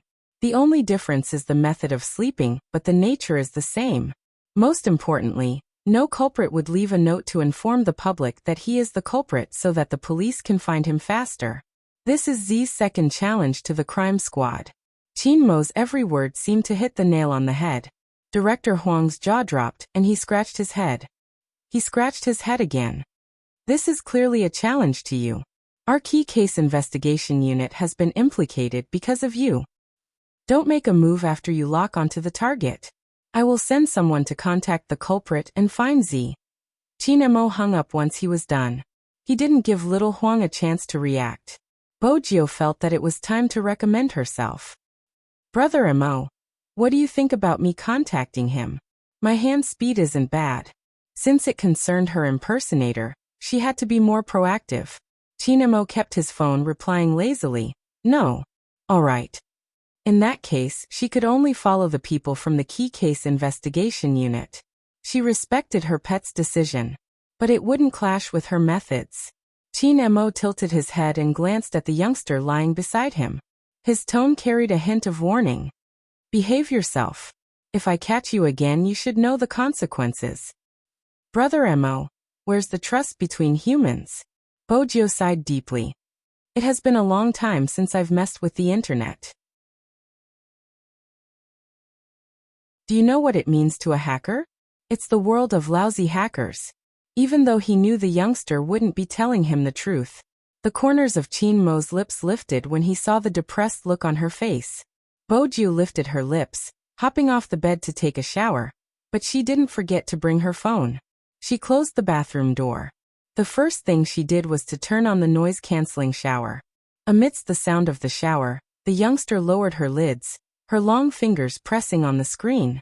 Her dark eyes were unprecedentedly bright, the letters turning into strings of words. Follow the crime squad member, hunting operation commencing Z. She raised her hand and sent the message. Bojio tugged off her uniform. The next thing she heard was the sound of water splashing. It was dark outside the window, but for the esports players, they could only feel it when they played at night. Ding. The sound of an email rang. Watanabe glanced at the person reading a comic on the floor behind him. Vice Captain, your phone is ringing? MH. Hoshino glanced down. When he saw the line of words, he moved his fingers, choosing to delete it. Even the traces were erased. At this moment, he just realized it. Z was really back. He wasn't sure when. It started to rain again. In a remote county hospital, the sound of documents flipping continued, suppressing the sound of the rain. Fortunately, they were all soldiers with good physiques. They weren't afraid of the cold in the archive room. If it had been an ordinary person, they would have been exhausted. The Special Forces soldier was there too. Since it was an order from young master, there couldn't be any mistakes. With him around, he felt that this matter was reliable. But it was undeniable that there were too many documents to check, and they could only rely on manual labor. There weren't any shortcuts. Just when he thought they would have to check for another night to find what they were looking for, a voice rang out.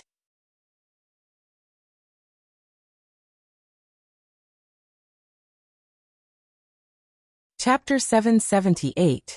The night sky was accompanied by a light drizzle, each drop sending chills down one's spine.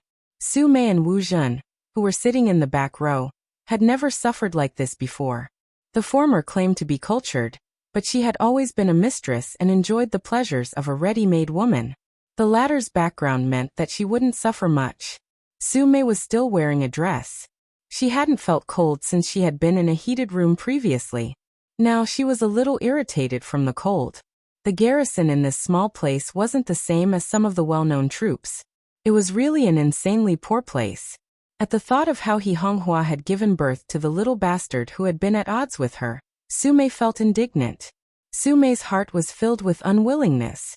Why was a country bumpkin living better than her? She was a highly educated person. Su Mei wasn't the only one who couldn't sit still in such a situation. Even Wu Zhen's expression was extremely ugly. What was the crime squad trying to do? Why did they have to stare at her? She would be able to get her police badge back in a month. With this ruckus, it would definitely be difficult for her to be transferred to the same rank. The most important thing was the secret. Wu Zhen narrowed her eyes, sweeping a glance at Su Mei, who was still throwing a tantrum. What exactly is it that makes you think you can take down that ungrateful gay from the Fu family? Now that things have come to this, can't you give me an answer now? Su Mei looked up and paced back and forth before saying, I always felt that He Honghua had a problem. At that time, she was still a shareholder of the Fu Corporation and had the right to enjoy a good environment for childbirth, but she just disappeared for 3 months and chose to give birth in a small county town. I was also pregnant at that time, only 5 months later than He Honghua, but in such a short time, she came back with a boy. If it weren't for that little country bumpkin, Fu Zhongyi would have left all his belongings to my son. It was all because Fu Zhongyi was blinded by his son and I was pregnant, so I couldn't give him any advice, so he gave me the cold shoulder at that time. Fortunately, that little country bumpkin didn't live up to his expectations, otherwise, I really wouldn't know how to get his attention back. At that time, I wanted to get someone to investigate, but later on, I hired a private detective. He said that when He Honghua gave birth, she found a friend of hers to help her deliver the baby in the county hospital. They even did some confidential work, but I couldn't find out who that friend was. But according to the nurse who accompanied her during the delivery, He Honghua. Su Mei looked up and paced back and forth before saying, I already felt that there was something wrong with He Honghua. At that time, she was still a shareholder of the Fu Corporation and had the right to enjoy a very good environment for childbirth, but she just disappeared for 3 months and chose to give birth in a small county town. Su Mei paused. It wasn't a boy, it was a girl. Upon hearing that, Wu Zhen suddenly lifted her lids, her pupils dilating. A girl? Are you sure? It was because the nurse wasn't sure. She said she vaguely remembered it was a girl, but later said she remembered wrongly. It should be a boy. Su Mei clenched her fists. That's why I wanted Miss Wu to come with me to look for He Honghua's birth information. She was just from a village, so she definitely didn't have the ability to falsify the information. Even if we could settle it with some money, the hospital's records are sealed and ordinary people wouldn't be able to see them. If Miss Wu didn't have the authority to investigate, this matter would be difficult. But now, it's all because of those stupid soldiers. Wu Zhen's expression changed. If He Honghua really had a girl, why did she raise him as a boy? Miss Wu probably doesn't understand. Miss Wu, you probably don't understand. If she didn't do that, she would have died of poverty. Fu Zhongyi is a nouveau riche after all. That's how the villagers think. The eldest son is the most important. Once they have a son, They won't think about getting a divorce. If Miss Wu saw how happy Fu Zhongyi was at that time, you would understand why He Honghua did that. If it were me, I would have done the same. Su Mei sneered. He Honghua, that country bumpkin, usually pretends to be careless and doesn't speak according to the situation. But I didn't expect her to be so scheming. She has been trapping me for almost 18 years. Once that little bumpkin comes of age, the entire Fu Corporation will be taken over by them. I was about to succeed, but who knew that the little bumpkin had secretly bought so many shares of the company? Now, not only has my brother been removed from the board of directors, even I can't go to the company, leaving only old Fu to deal with He Honghua and those stubborn old fogies who have no idea what's going on in their minds. They insist that they shouldn't do anything dishonorable for the sake of the kindness they have shown in the past. What's the point of being a company owner? It's fine as long as they can maximize their profits. I've already ground down those people who don't know what's good for them, but that little bumpkin just had to show up. I really didn't expect that he would come back from the ashes. Now this is the only way to bring that little bumpkin down. If he's really a girl, he'll definitely be eliminated from the national contest because of his fake identity. At that time, not only will he not have a share in the company, but his fans will also join forces to scold him. After all, ever since that little bumpkin came out, there has been a lot of bad news about him. Wu Zhen understood everything Su Mei said. And if the gay was really a girl, Brother Emo wouldn't treat him the way he did now. At the end of the day, the gay could be so arrogant and stay by Brother Mo's side because he was a guy. Brother Emo wouldn't have his guard up against him. But at the same time, Brother Emo hated women's deceit, especially this person who used such a disguise to get close to him. The outcome was obvious. Wu Zhen couldn't wait to tell Qin Emo about it. Su Mei was still vexed. If only we had arrived a day earlier, we would have gotten the files. So what if we didn't get it? Wu Zhen's eyes dimmed. You should have told me earlier. That way, she would have had something to talk to Brother Mo about.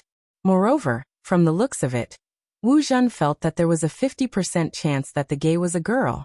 But she didn't know what kind of girl was so hateful. Especially her craftiness. And her usual behavior. She couldn't think of anything like that. However, there was one thing even if there was none. She could create something for him. Su Mei knew that Wu Zhen wasn't happy. She didn't want to offend her, so she said gently, I really didn't know anyone would dare to go against the Wu family, so... Go against the Wu family? Wu Zhen interrupted her with a smile. Just based on these people. Madam Su, you must have heard of my grandfather's connections. Just wait. I spoke to my grandfather long before we were sent here. He will think of a way to get you out with me.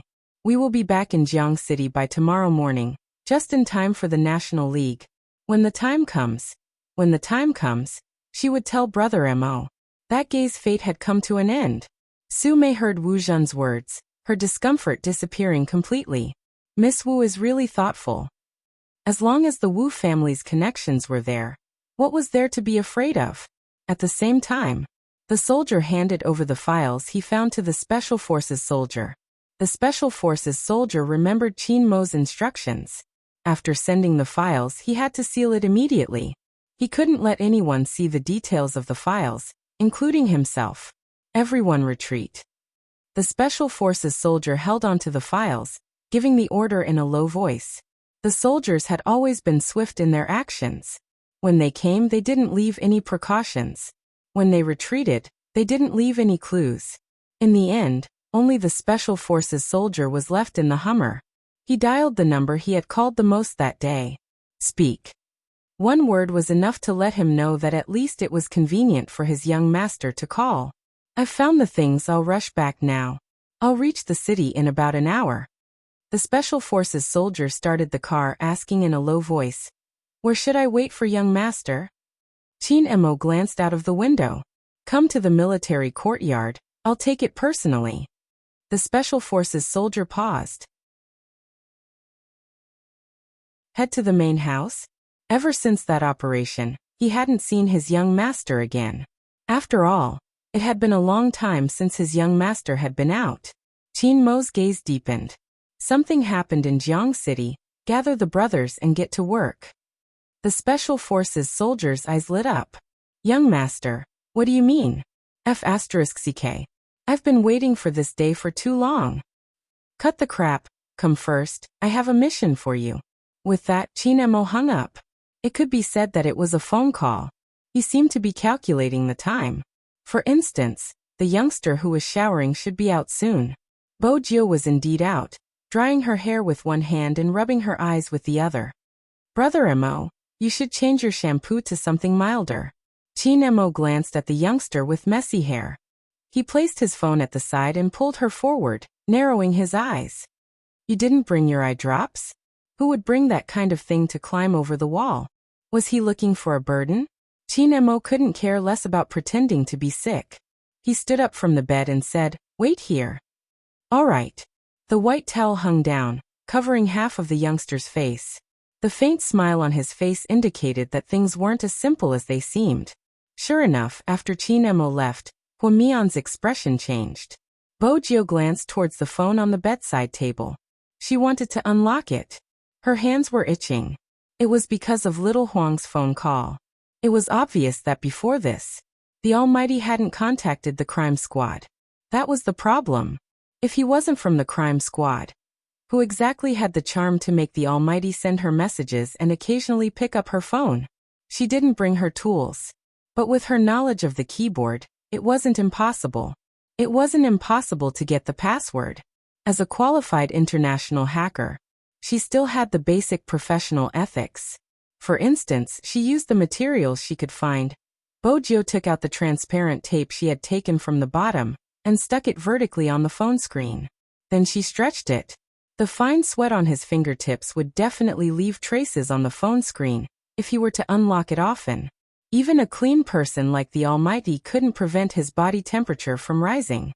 To a normal person, even if they took the items out, they wouldn't be able to tell anything. But Bojio wasn't a normal person. She was more sensitive to the numbers on the screen. She was more sensitive than anyone else. The white towel was still on top of her silver head. Her beautiful eyes narrowed as she identified the numbers one by one. Then she pressed the button. 520999. The moment the phone screen lit up, the youngster paused. The youth paused, the tips of his ears turning red. The password. She didn't have time to think about anything else. Bojio glanced at the call history. As the young lord of the hacker world, Bojio would always have skills that normal hackers wouldn't train. Mental arithmetic, memory, and sensitivity to numbers. These were things she had learned since she was young. With a glance, even if she couldn't remember everything, she could still remember the general idea. She wanted to find something. But it was obvious that with the Almighty's style, he wouldn't leave any clues on his phone. There was only a string of numbers. Who exactly was he? The moment the thought entered her mind, her left ear twitched. There were approaching footsteps. Bojio slid her fingers, returning the phone screen to the main page. She pressed the white towel on her head with the other hand, sitting on the bed in a carefree manner. Chinemo walked in, glancing at the youngster. He reached out and pinched her chin, ordering calmly, "Raise your head." Bojio was obedient since she had just done something bad. She raised her head carefully, smiling at the Almighty. The type that thought she was handsome. But the Almighty didn't know what was good for him. His beautiful brows arched. "What did you do? Why are you trying to please me?" "Bojio, it seems like you really did something." Chinemo watched her reaction, sweeping a glance towards the bedside table. "The position of the phone, it wasn't like this when I went out. It seems like wall-climbing students like to go through other people's things. In that case, you should know the password, 5209. When Bojio heard the password, she coughed instinctively, feeling as though she was choking. Chinemo continued to pinch the youngster's chin, tilting it upwards. He was nonchalant, his handsome face inching closer, his breath hitting her face. "Honestly, are you trying to decipher all the password-protected items in the room because you want to hear my confession?" Bojio. The Almighty's ability to backstab her. "I clearly returned it," Bojio muttered. She really couldn't tell which part of the phone had moved. "MH." Chinemo turned, his fair fingers pointing. "It's about a centimeter away." "Bojio. That little distance." You wall climbing students won't be able to tell. Qin Mo didn't forget to attack her. After all, it's the difference in distance and to a certain extent, it has to do with physics. Bojiu was completely listless. Qin Mo was still sizing the youngster up, chatting casually. How did you decipher the password? Bojiu had lost all hope in life. When the eye drops landed on her eyeballs, she felt a stinging pain. She raised her hand and pointed at the tools in the bin. Don't blink. Qin Mo fixed the youngster's face, not forgetting to sweep a glance over. Tape? That's a smart idea. There are deep and light marks on the phone screen. Perfect for deciphering the password. Did you cheat, Madame Zhang? If Madame Zhang finds out about your persona, she won't be able to eat you tomorrow. One of Bojiu's eyes was shut, leaving the other one. Her cheeks were puffed up, looking like a pretty youngster. My handsome persona is enough. Everything else is meaningless. I didn't lie to Madame Zhang, I stole it. Qin Mo chuckled. Does stealing give you a sense of accomplishment? No. Bojiu touched her pocket, reaching out to place a crumpled 10 yuan in Qin Mo's hand. I'll buy it at the original price. Qin Mo arched a brow. It's only 10 yuan, it's not even enough to buy a candy. She shouldn't be discussing the common people's money values with the Almighty. 10 yuan was enough to buy a few lollipops. The last drop of eye drops fell into her eye socket. Her vision was plunged into darkness. All that was left was the man's pleasant voice. Don't open your eyes, close them for a while, I'm going to shower. Bojiu was lying on her side. Princess had wanted to sneak an attack on her since he wouldn't be able to live up to his name if he didn't take revenge for being needed. Who knew that the moment she walked into the room, the youngster would scoop her up and carry her in his arms. Meow.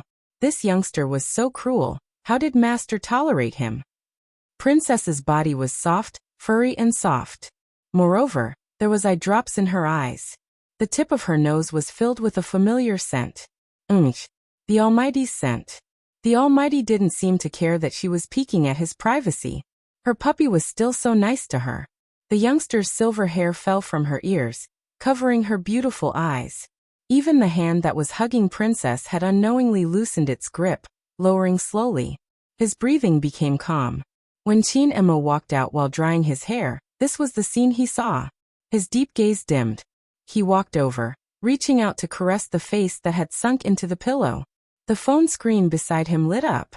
Qin Mo stood up, glancing at the caller ID. He walked out of the room before picking up the call. Young master, I'm here. With that, the Special Forces soldier turned the Hummer's headlights into double flashes. Qin Mo glanced up. Don't make any noise, I'm going out. The Special Forces soldier was confused. Why was young master so cautious even in the same family? Besides, didn't young master dislike the rain? Why did he come out? Just as he was thinking about this, Qin Mo walked out in his pajamas. Qin Mo walked out in his pajamas. The pure white cotton home clothes matched with the black umbrella in his hand. There was also the 4 patch on the back of his hand.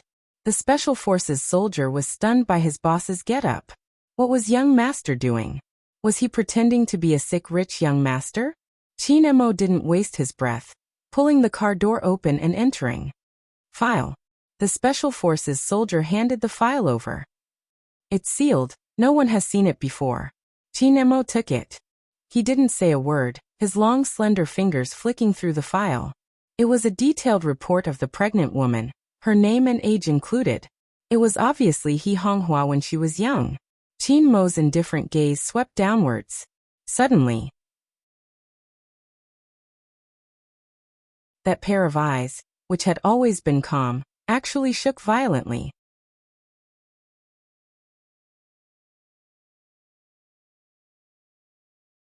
Chapter 779. Under the dim light of the phone, a corner of the file was revealed. On the left was the name, and on the right was the gender. It was an ordinary birth file. But the word woman, which wasn't very big, was reflected in Qin Mo's eyes. It stirred up the water in his eyes. That fella who didn't know what to do with himself. That fella who liked to brag about his handsomeness. That fella who fought more fiercely than a man. That fella who wanted to compare size with him the first time they met.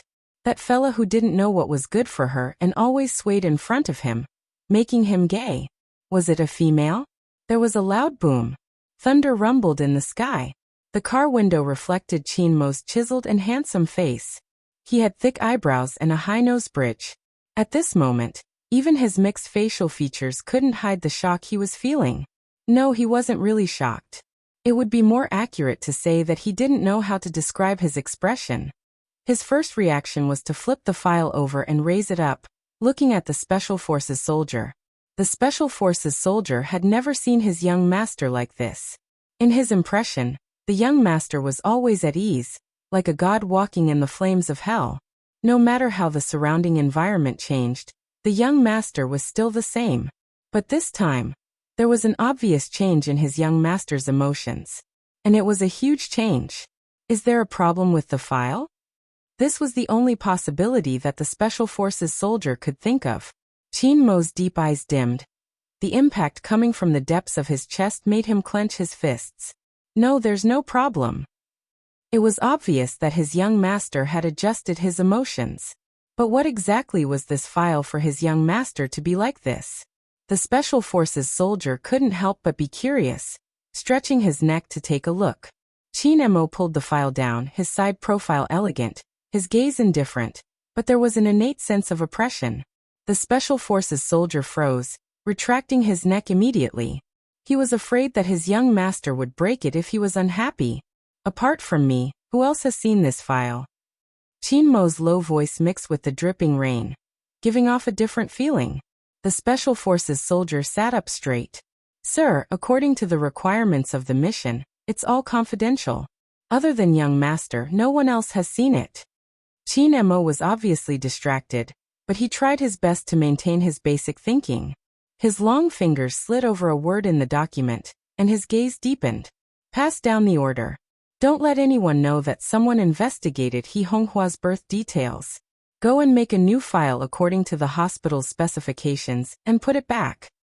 Make another one and put it back? The Special Forces soldier turned the steering wheel.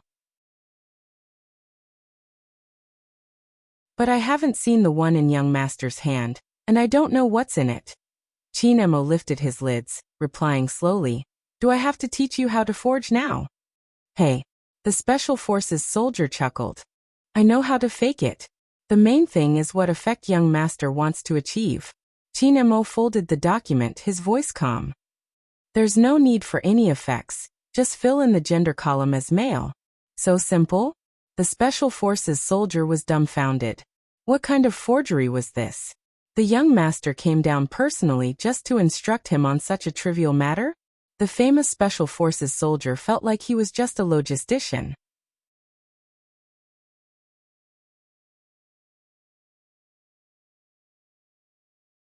Chapter 780. The soldier's eyes lit up when he heard the last part. He was finally energized. It seems like you're really going to make a comeback? Qin Mo didn't speak. His eyes were still on the paper in his hands as though he was confirming something. The soldier wanted to say something, but Qin Mo had already pushed the car door open and walked out. He held a pure black umbrella over his head, and the rain poured down. No one could see Qin Mo's expression under the umbrella. The paper crumpled in his palm bit by bit. Under his black hair were eyes as deep as the sea. Until now, the unusual throbbing in his chest hadn't calmed down. Even his breathing was filled with white air. Madame Zhang saw her young master standing outside. She hurriedly put on her jacket and wanted to rush out. But before she could move, Qin Mo had already walked in. The closed umbrella dripping with water. Whether it was his shoulders or his black hair, there were still traces of moisture.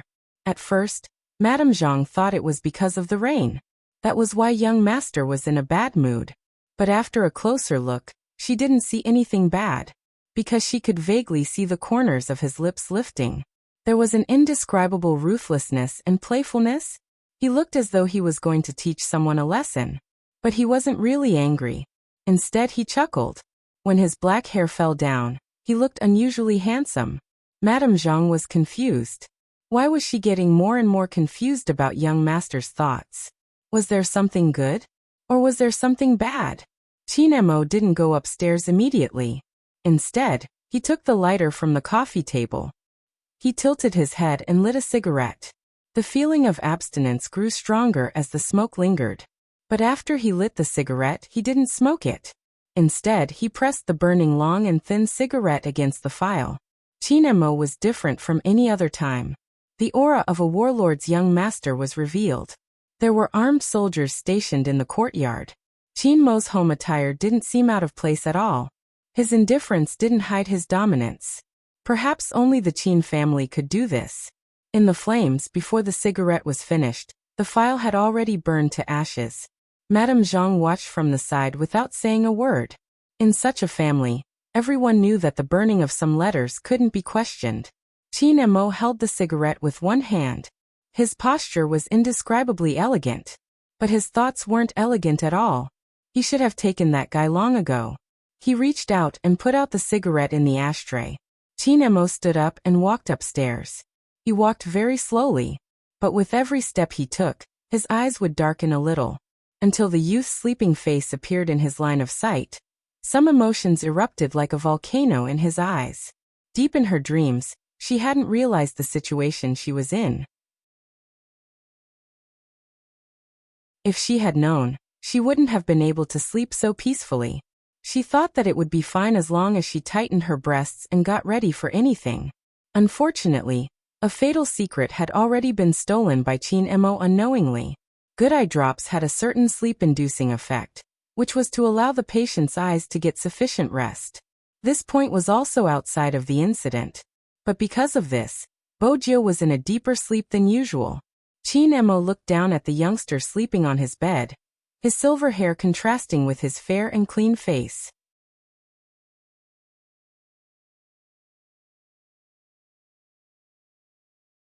Chapter 781. Gradually, his gaze darkened and even his breathing changed. The usually elegant Qin Mo started to feel thirsty. Qin Mo threw the lighter to the other side of the bed. It seemed to be the start of something. The evil fire in his body surged towards Qin Mo, almost engulfing him. He wanted a more intense kiss, wanted to get closer, and even wanted to tear the person in front of him into pieces. Qin Mo could clearly feel the agitation in his blood, the heat coming from all directions, finally gathering at a point between his legs. Qin Mo walked towards the youngster, reaching out to tug his collar open, as though he couldn't suppress the desire anymore. His fingers caressed her waist and moved upwards. He was probably making a final confirmation, to confirm if she was really a girl. His fingers obviously touched the restraint. Qin Mo's gaze sharpened. He pulled out the cloth inside. Bojio rubbed her head against the pillow, her voice cold and slightly hoarse. It floated in the air, causing the atmosphere to become extremely ambiguous and bewildering. Qin Mo looked at the person in his arms. His eyes, which were as dark as ink, were tainted with a deep darkness. How could he have believed that this was a fake back then? His fingers moved upwards with that strength. It was very light, so light that it couldn't wake the person in deep sleep, but it carried an electric sensation. Qin Mo felt the indescribable smoothness of his fingertips, his breath getting hotter, inch by inch hitting the ear with the black diamond. His eyes watched the youngster's face. He couldn't help but kiss the smooth spot through the pajamas. The youngster's behavior was easy to lose control. Her pajamas were rolled up from the bottom to the top, revealing a pair of semicircles vaguely visible above her tight and fair abdomen. Qin Mo's gaze darkened, his fingers digging in. A certain spot was frighteningly hot. It was impossible for a person in deep sleep to not feel anything. But his eyelids were very heavy. Bojio felt her entire body go soft, but she couldn't tell what was different. When the numbing current rose from her tailbone, she couldn't help but frown. But her body was indeed honest. A girl at this age was like a budding flower, waiting to be plucked. Hence, every part of her body was very sensitive. Bojio moved her legs uncontrollably. She wasn't sure what she was rubbing. But this action was undoubtedly seduction in Qin Mo's eyes. You want it? It was a low word, because he knew the person in his arms wouldn't wake up. That feeling made him want to ignore everything else and just have her. But, compared to a certain someone who was half asleep, he preferred to see someone voluntarily sit on his waist. Especially when she begged him with her raspy voice, saying that she couldn't take it anymore. Qin Mo's throat tightened. His fingers slid downwards, locking onto her thighs. Through the not-so-thick pajama pants, the youngster who wanted to rub against him felt his scalding heat. Just like that, he rubbed against her inch by inch. He didn't know how long it had been before he pulled away and entered the bathroom with a dark look in his eyes. This time he didn't even remove his pajamas. The cold water splashed on his head, but no matter how hard he tried, it couldn't extinguish the swelling because of a certain someone. He couldn't recall the scene he had seen just now. That annoying look of hers, her pajamas rolled up from her waist, revealing her fair skin, messy hair, slightly opened lips and furrowed brows. That expression only made him want to destroy her even more. The only flaw was that her eyes were closed.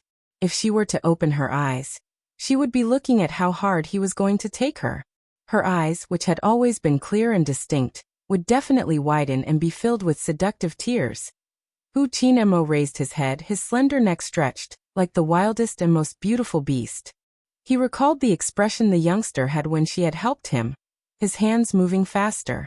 The water from the shower flowed down, outlining the perfect lines of the man's back. Every part of him was filled with strength. Just like that, Qin Mo leaned against the bathroom wall, allowing the water to diffuse into the air. He waited for the water to heat up. When the water turned hot, his entire body was already drenched. He reached out to press the hair on his forehead that had fallen along with the water. His eyes were deep and captivating. There was a type of person who could exude a fatal sexiness when they were so handsome that they were self-deprecating. Without a doubt, Qin Mo was that type of person. But the heat took too long to subside. When he came out again, it was already half an hour later. He walked towards the youngster again. He reached out and restored everything to its original state, including the youngster's pajamas and buttons. Qin Mo's restoration ability was stronger than anyone else's. It could almost be said to be exactly the same. Poor Bojio.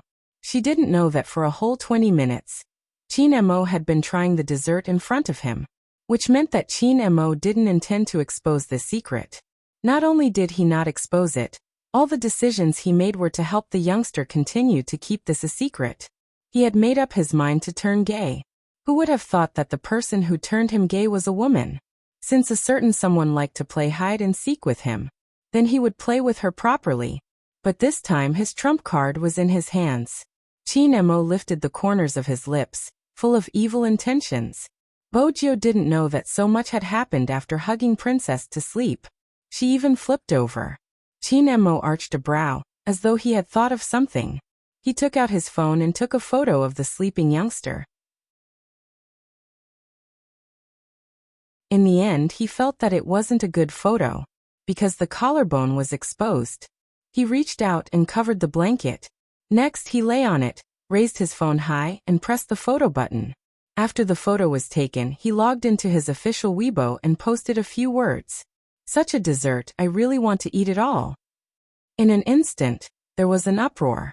Ah, Almighty Qin actually sent a message in the middle of the night. This isn't normal. F***ck, this sleeping photo, I'm drooling.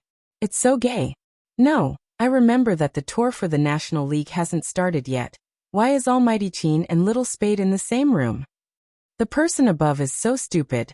The Almighty sent this photo to say that even if he isn't participating in the competition, he can still sleep with Big Spade. This is daily life. A daily public display of affection. Declaring sovereignty. Their relationship is so good in private? Am I the only one who cares what the dessert is? There isn't any dessert in this photo.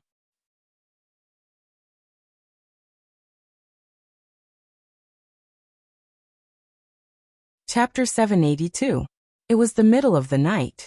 It wasn't just the fans, even the esports media were woken up by this post.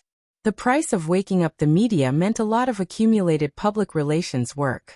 Feng Yi had originally wanted to sleep early for a day. After all, the National League was tomorrow. As a manager who had followed Qin Mo, it would be a lie if he said he wasn't excited. Finally, he didn't have a meal but his phone was blown up. Boss Lu, you must be joking. When has Almighty Qin been gay? As for his relationship with Spade Z, you should ask him himself when you see him in the future. As Fengyi replied, he wanted to rush over to the Qin family. How could such a photo be posted so casually? Boss Feng, don't hide it from me. If young Master Qin really likes men, I'll arrange a few younger ones for him next time. When Fengyi heard that, he arched a brow and said with a fox-like viciousness, Boss Lu, you should know that Boss Qin doesn't like this kind of thing. You should keep the tender ones for yourself. Last time, Boss Zhang made the decision on his own and sent someone to young Master Qin. You saw it too. Lu seemed to have been choked by this reminder, and he laughed awkwardly. I was just joking. Young Master Qin must be busy with the competition recently. These people just randomly took out a photo and they're spouting nonsense. I'll have a good talk with my subordinates later. Fengyi chuckled. It's because Almighty Qin and Little Spade have a good relationship and Almighty Qin treats him well. Boss Lu, you can report whatever you want. After all, the kids of Supreme Alliance have a good relationship. I'll try to stick close to the truth. I'll treat Boss Lu to a meal next time. Supreme Alliance has many promotional activities to do. Everyone knew how popular the Qin group's team was. Any event could cause an explosion of topics. If he could get exclusive publicity, Boss Lu would definitely agree. Don't worry, there won't be any false reports. CP needs to be loved, but there has to be a limit. I didn't expect Boss Lu to know about CP. Fengyi usually had to deal with one thing before dealing with the other. Boss Lu didn't want to let go of the phone. I can't help it. Don't you know how much my daughter loves that Spade Z from your family? She keeps telling me every day that if Big Spade belongs to Almighty Qin, she would be at ease. She even said that Lin Feng and Yun Hu are a perfect match. Why can't they be together officially? Brother Feng, let's make a deal. Can you give it to me privately? Dad, how many times have I told you not to do such things? Our Spade doesn't like it. I'm on the official Weibo now, and there will be opportunities to interact with our Big Spade in the future. Don't go through the back door. It's unfair to the other Spade fans. Fengyi could hear the crisp female voice over the phone. She chuckled. Your daughter is very sensible. President Lu. Was he implying that he was immature? Damn it, he loved his daughter so much that he couldn't even get her an autograph. Dad, tell Uncle Feng that there's no need. Boss Lu smiled bitterly. Brother Feng, you heard it. Fengyi, I only heard her call him uncle. How am I an uncle? I'm so young. I heard you. Fengyi wasn't very willing to say these 3 words.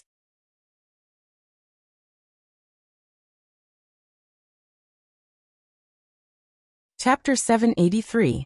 Every single person who had accompanied Supreme Alliance to this day. Something that had never been extinguished in the depths of their hearts. Supreme Alliance would definitely win. All right. Little cutie, if you confess, young Master Qin will definitely freeze you with his cold eyes. How should I put it? You should just bear with it.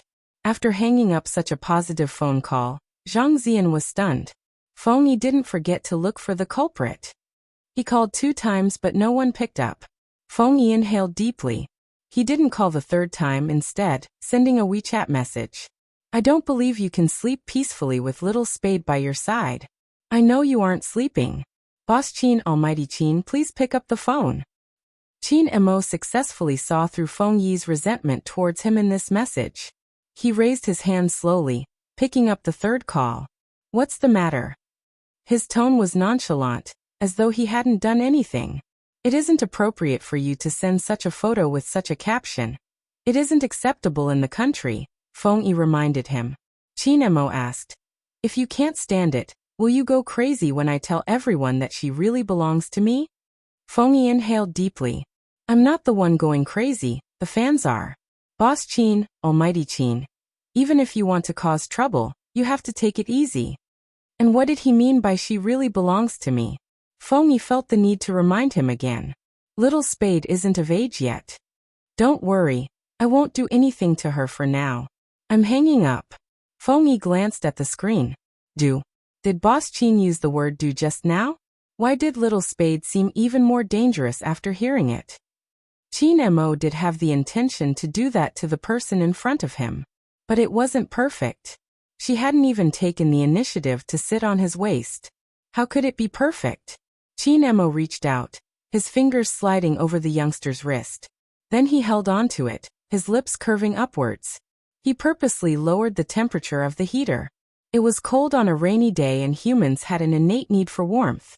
After a short while, Bojio leaned over, automatically searching for a source of warmth. Chin Emo reached out his other hand and placed it on the other side of the youngster's head. He closed his eyes in an absolutely possessive position. Sooner or later he would deal with this fellow. Bojio didn't know anything, but her body's memory was still there. Hence, when she woke up the next morning, her ears were red. He glanced at the Almighty, who was sleeping beside him, and jumped off the bed. After entering the bathroom, the first thing he did was to wash his face. Then he checked his pajamas. Other than being a little messy, everything else was normal. Then why did she have such a dream? Bojio looked at her own face in the mirror and flicked the stray silver hair that was stuck to her ear. It was the kind of numbness that rose from his tailbone when he was half asleep and half awake. She felt that the Almighty had touched her somewhere. Bojio frowned. Or had she been dreaming? Had she automatically seen the Almighty's face? It was just a feeling. Have this dream. Bojio's face heated up. She poured herself some cold water and placed both hands on the basin. That action was very handsome. Some men wouldn't be able to do it, but the youngster was the one who did it. It made her look tough. Chin Emo leaned against the bathroom door, his thin lips curved into a faint smile. Then he walked over slowly. Bojio stilled. It was probably because the person in her dream had become the Almighty. Now that she saw that handsome and elegant face, she felt a chill run down her spine.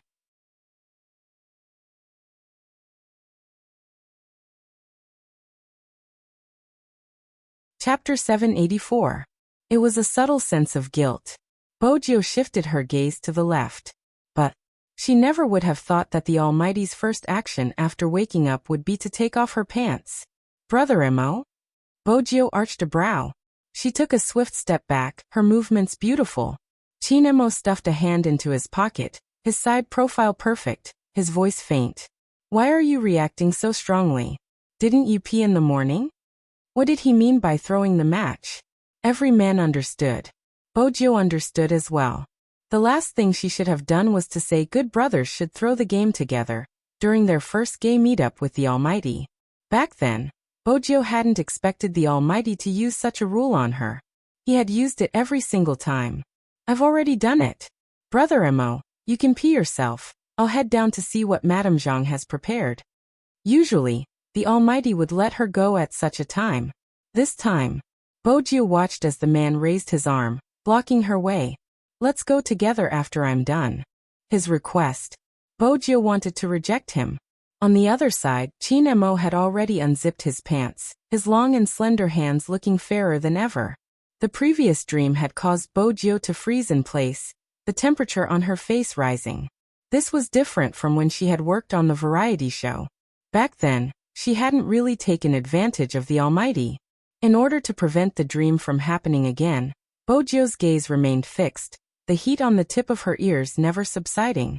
When he lowered his lids, Chin Mo's thin lips curved upwards, his deep gaze filled with a smile. If Fengyi had known about this, he would definitely say, shameless. Brother Emo, did I do anything to you last night? It was probably because of the awkward atmosphere. Bojio felt that she had to say something. When Chin Emo heard her question, the smile in his eyes deepened. What did she do to him? Swoosh. He pulled up his pants. Chin Emo tilted his head. His entire body relaxed, but his thick brows were furrowed. Why are you rubbing against me? Did you dream about something last night? Bojio didn't reply. What should she say? That kind of dream? Fortunately, the Almighty didn't continue asking. Instead, he changed the topic. Did you brush your teeth? Yes. Bojio was still wondering how she had managed to get close to the Almighty. It was a little dangerous since he was gay. Even though she was the one taking advantage of him, he was someone who had confessed to her. Let me check. Inspection? Bojio lifted her head. His chin was lifted up by someone. Then came a kiss that tasted of lemon toothpaste. When the coolness fell on his lips, Bojio was in a daze, her dark eyes trembling. Looks like he did. Qin Mo retracted his hand and looked at the person in front of him with a smile. All right, the examination is done. Let's go downstairs for dinner. Other than the Almighty, there was no one else who could speak so naturally. Bojiu, what kind of inspection was this? But it was all in the past. It would be a little pretentious to talk about it again. Bojiu had no choice but to grab Princess, who had witnessed everything from the side, and give him a good beating. The princess was also shocked. The first thing it did after waking up was to protect its master. But just now his master had kissed this brat's lips. What was going on? Don't bully a cat for not being able to understand. That was clearly a kiss.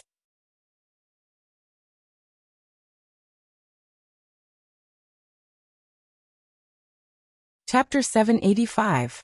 Madame Zhang had been tiptoeing ever since she had finished preparing breakfast, glancing towards the second floor. Her young master's reaction yesterday had been too strange. She was afraid something might have happened. But when she saw Qin Mo in his pure black uniform, walking down with a bag in one hand, Madame Zhang felt that she was overthinking. Her young master hadn't been in such a good mood in a long time. Even when he was eating his porridge, he seemed to have thought of something, lifting his lips. But that smile came too quickly. It was gone by the time young Master Jiu came down. Madame Zhang walked over, holding the uniform that Bo Jiu had taken off yesterday. Young Master Jiu, you can't wear young master's uniform, it's too big. Fortunately, I washed this one for you. Hurry and change into it, you can leave with young master later. Bo Jiu glanced at the Almighty, who was still eating breakfast, and thanked Madame Zhang with a smile. She took the uniform and headed back upstairs. This morning was destined to be different for Supreme Alliance. In the East District, Shui Yaoyao lifted her lids and glanced at herself in the mirror. No one was willing to be ordinary. It was the same for her. The finals of the National League. The day had finally arrived. She pushed the door open. She was surprised to see two people standing under the jujube tree. One of them had a cigarette in his mouth while the other stuttered. It's here. I remember the address. Yin Wuyao glanced up, flicking the cigarette. It's indeed here, Yaoyao is behind you. Ah. Feng Shang turned around and smiled. His tender face was radiant. Yaoyao, why you don't know how he bullied me when I slept with uncle yesterday. Yin Wuyao stopped smoking when he heard that. Feng Shang, speak properly. Bully. F***ck. I'm the only straight man in the entire Supreme Alliance, don't mess up my image. She saw her teammates early in the morning. She was touched. It made Shui Yaoyao forget all her nervousness. Let's go, Manager Feng will drive us to the venue personally.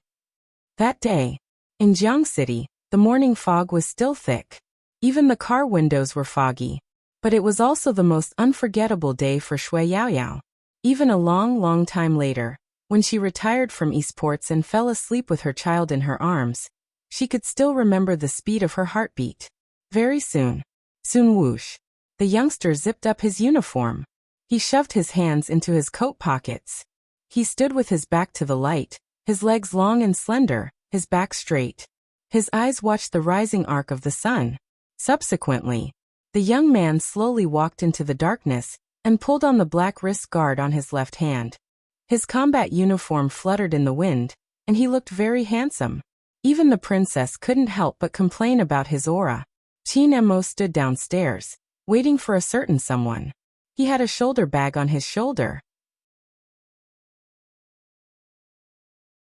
His tall figure was elegant and noble. Feng Yi's driving skills weren't bad, and it wasn't a problem for him to drive a business car. What's more, this commercial vehicle had been recorded by the compound, so it wasn't difficult to get in. All he had to do was sign. However, there was one thing that he had overlooked. Usually it was the chauffeur who drove, and this car could fit all the passengers. Now that he had taken the driver's seat, there was one more person. When everyone, including Qin Mo, realized this, the atmosphere froze. But Qin Mo quickly opened his mouth, his tone calm. No need. Let someone sit on my lap.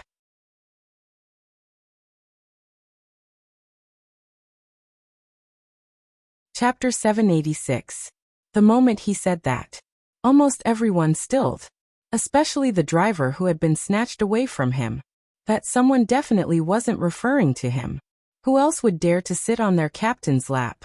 Lin Feng opened the bottle of mineral water, pretending to drink it. Yin Hu lifted his lids and glanced over. Yin Wuyao's hand was scalded by the cigarette ash that fell. Feng Shang and Coco bit on a rabbit's ear each, their eyes widening. Feng Yi gripped the steering wheel and glared at Almighty Qin. Almighty Qin's shamelessness had reached a point where it made one's hair stand on end. He really didn't think that the young master he brought along, who was always indifferent to everything, would become like this once he fell in love with someone. Shameless, too shameless.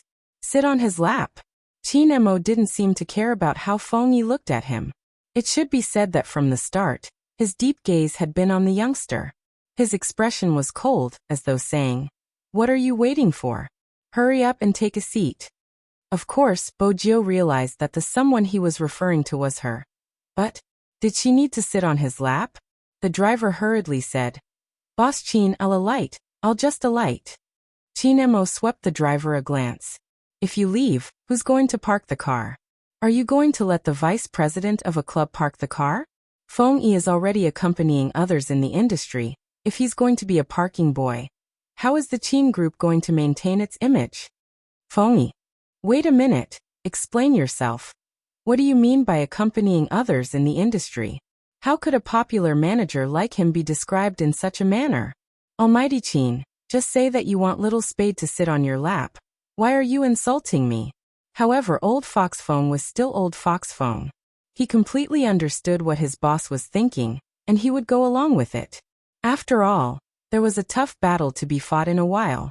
If he made young Master Qin happy, he might even smile during the game's live stream, and increase the number of online viewers. Hence, Foxy Feng lifted his thin lips. "Little Spade, let's squeeze. Fortunately, the first match is in Jiang City, it won't take long. Hurry up and get on." Bojiu glanced at the other 3 cars in the Qin family's house. One was a limited edition sports car, one was a military Land Rover, and one was a normal sedan.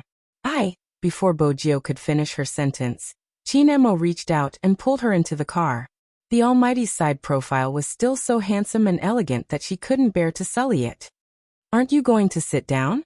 Are you going to take responsibility if I'm late?" It was not a big deal to sit down. After all, there was a lot of space in the MPV. However, all the members of the team still had expressions that said, "I'm looking at the sky, not you guys." Bojiu felt herself being pressed against his long legs, the Almighty's enviable hand around her waist, and his expression that threatened to throw her out of the car window if she said another word. From this angle, the Almighty was still handsome and inviolable. She was probably thinking too much. In other words, she had taken advantage of the Almighty and sat on his thighs. It was just that he had never tried such a close distance.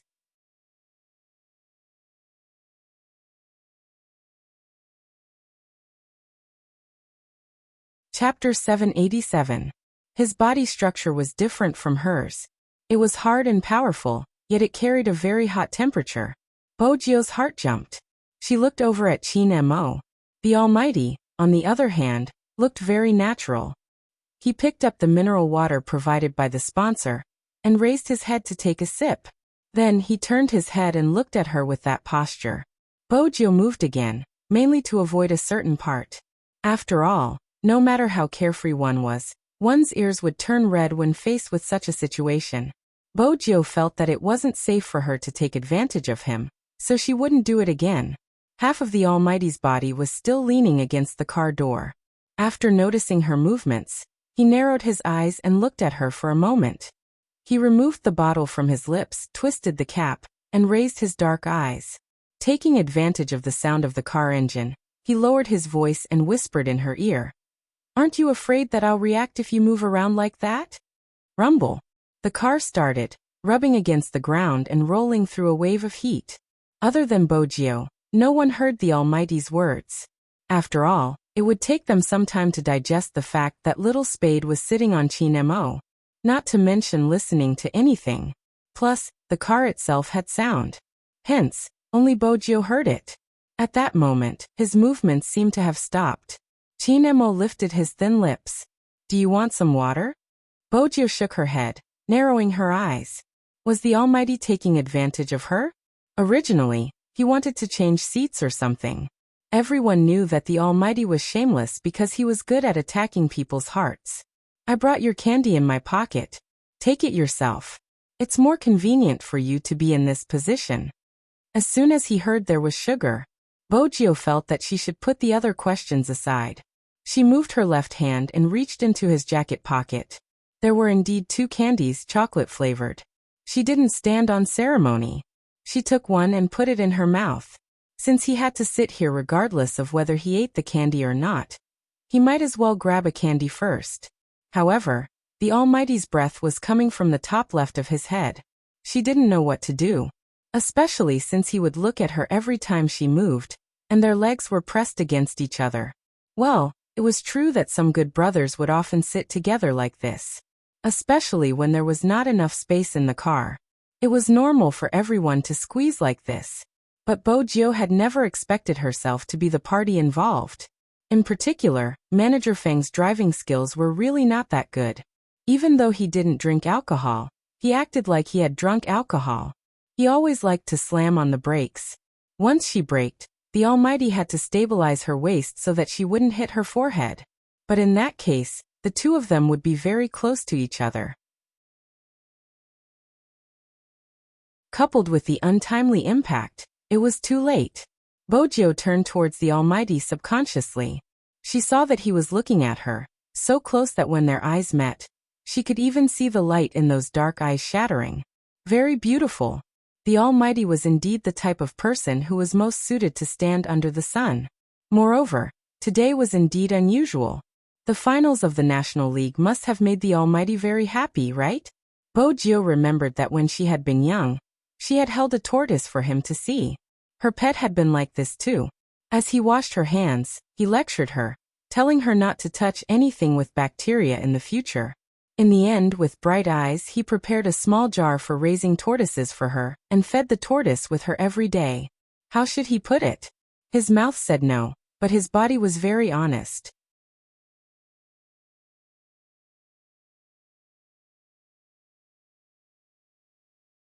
Chapter 788.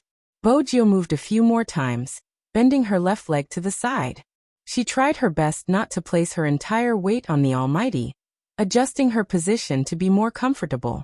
Chinemo watched the youngster on his lap, an uncontrollable emotion surging out from his chest. He wanted to treat her better. He must be crazy. Since there was someone else. He wanted to bully her every day, but he couldn't bear to do so. Chinemo glanced over, placing his chin on her shoulder. He was in a good mood. His fingers moved slowly through her clothes, rubbing against her abdomen inch by inch. He realized he was addicted to this feeling. He didn't want to let go. This was the only person he didn't want to let go. The group at the back was playing in a subtle manner. Actually, there wasn't a single person who wasn't excited on this day. As the team that was about to enter the cold arena, all the Supreme Alliance fans were waiting anxiously for the slightest news about their team. Releasing information on the official platform was something every team would do. In the past, Lin Feng hadn't been sure what to post. Now that he saw the situation, he immediately snapped a photo of all the members, including himself. He posted it on the official Weibo with a single sentence.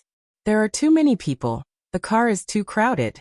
You can ignore the person sitting on Captain's lap since he isn't as handsome as me. Bojo didn't show her face in the photo. It was a normal sitting posture. Boys would usually cause a ruckus when they were together, especially those that liked to play games or exercise. It was common for high school students to cause a ruckus. But Almighty Qin wasn't a high school student. When had Almighty Qin ever been so approachable? And now he was letting Big Spade sit on his lap. The fans on the official Weibo were going crazy when they saw the photo. The entire country is going to be cold. I thought the Supreme Alliance members would be nervous, but they are still sending candy and torturing us single dogs. I'm relieved. The Almighty doesn't know what it means to be nervous. Almighty Lin, when you were talking about Big Spade, did you notice the hand you placed on Almighty Yun's shoulder? Pink. The screen is filled with pink. I don't want to say anything else, Run 3 rounds downstairs. I won't run. I'll stay outside the venue and wait to see the real person. Before the start of Juhan, the discussion was already very heated.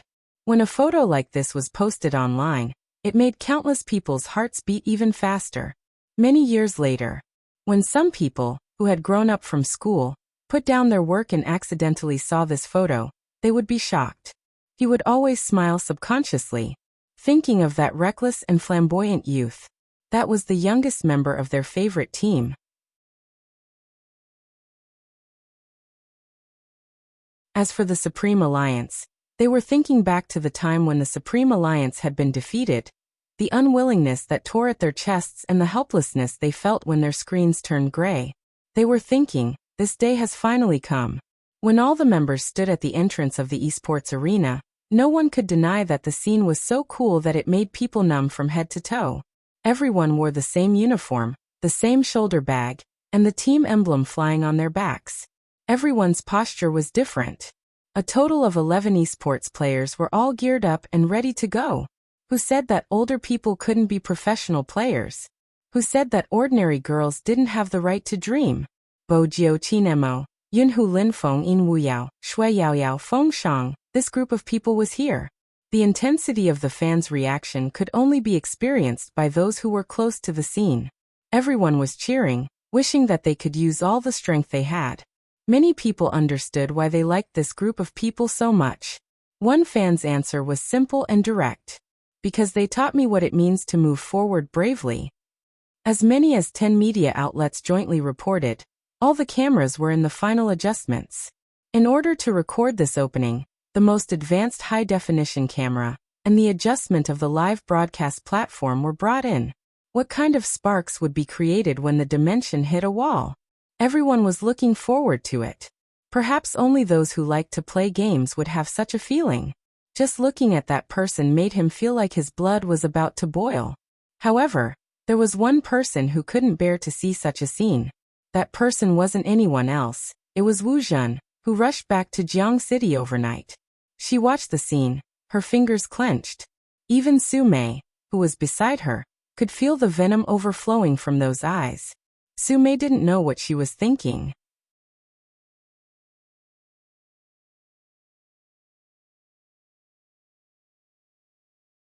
Chapter 789. Yes, ever since you mentioned it, I've been keeping this group. I've even promoted it on Tieba, using Spadesy's daily life to attract people into the group. It's been very effective. How are they doing now? Wu Zhen glanced at the extremely popular Supreme Alliance members not far away. A faint voice came from the other side of the phone. Everything is fine. After all, when you created the group, you said that it was Spadesy's fan club. As long as those people saw that it was a fan club for Spadesy, they would join us. But that was just the beginning. In the past they really liked Spadesy, but now my position in their hearts is higher than Spadesy's. I chat with them, talk to them, and use Spadesy to organize them to write some fanfiction. They are happy writing it, and they don't want to offend anyone. Because of this, Spadesy's official fan club came to warn me, but what's the use? I told the people in the group that since everyone likes Spadesy, it doesn't matter what kind of love it is. It's the official fan club that thinks too highly of themselves. They don't doubt me and feel wronged. Don't worry, they have already formed this mindset.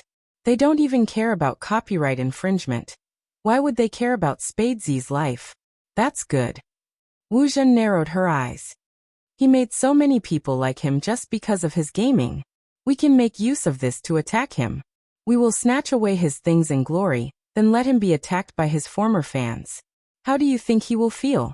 That person laughed. He will definitely be in so much pain. Wu Zhen was satisfied with the answer. Good, I'm already in Jiang City, at the competition venue. Go and tell them that Spadesy is actually a girl in disguise. I'll also say a few words in the group, and let them cause a ruckus. That person paused. If I say that, will Supreme Alliance? What are you afraid of? It will take some time for them to investigate you over the internet. When they really find you, don't you still have me to help you? Wu Zhen cut him off lightly. That person thought about it. I will do it immediately. Wu Zhen smiled, glancing up at the team members entering one after another. Sume had also heard the whole story. She had really underestimated this young Miss Wu. She had not expected her to be so resourceful.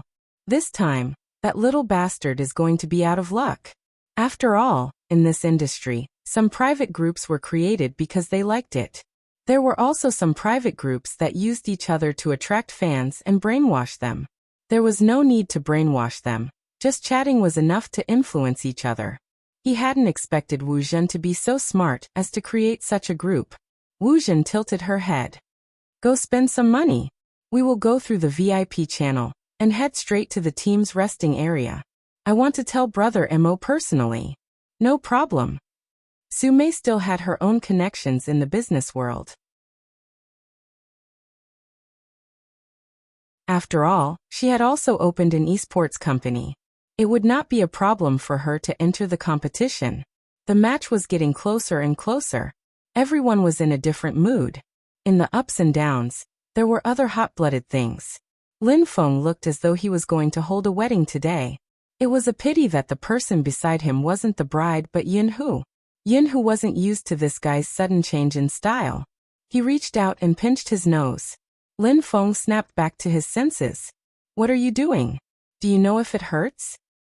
I woke you up because you were distracted. Yin Hu stuffed a hand into his pocket, standing in the resting area. Lin Feng sighed. You don't understand. I always feel that being too excited isn't a good thing. I can't even hold the mouse properly. Can't hold the mouse properly? Yin Hu glanced at him. The mouse is better than my private area. You can even hold my little Yin Hu. It's just a mouse. What are you so excited about? Lin Feng had been really nervous just now. Now that Yin Hu said that, his face turned red instantly. He held it in for a long time before saying, F***CK, when did Yin Hu become so shameless?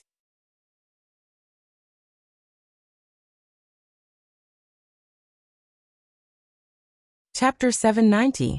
But there was one thing Lin Feng didn't say. Because he felt that he couldn't say it out loud. Who could have imagined that one day he would see his good brother, who had grown up with him in the same pants, actually flirting with his photo? Hitting. At that time his whole body froze there. He really froze there. He wasn't even mentally prepared. 10,000 alpacas ran past him. He wanted to find a crack and bury himself in it. However, even a grown man would get angry when he saw another grown man flirting in front of his photo. At that time, he was also angry. He ran over angrily and wanted to beat this person up. But that was Yin Hu. How could he bear to hit him? What the F***CK of all people? Why did you have to shoot at my photo?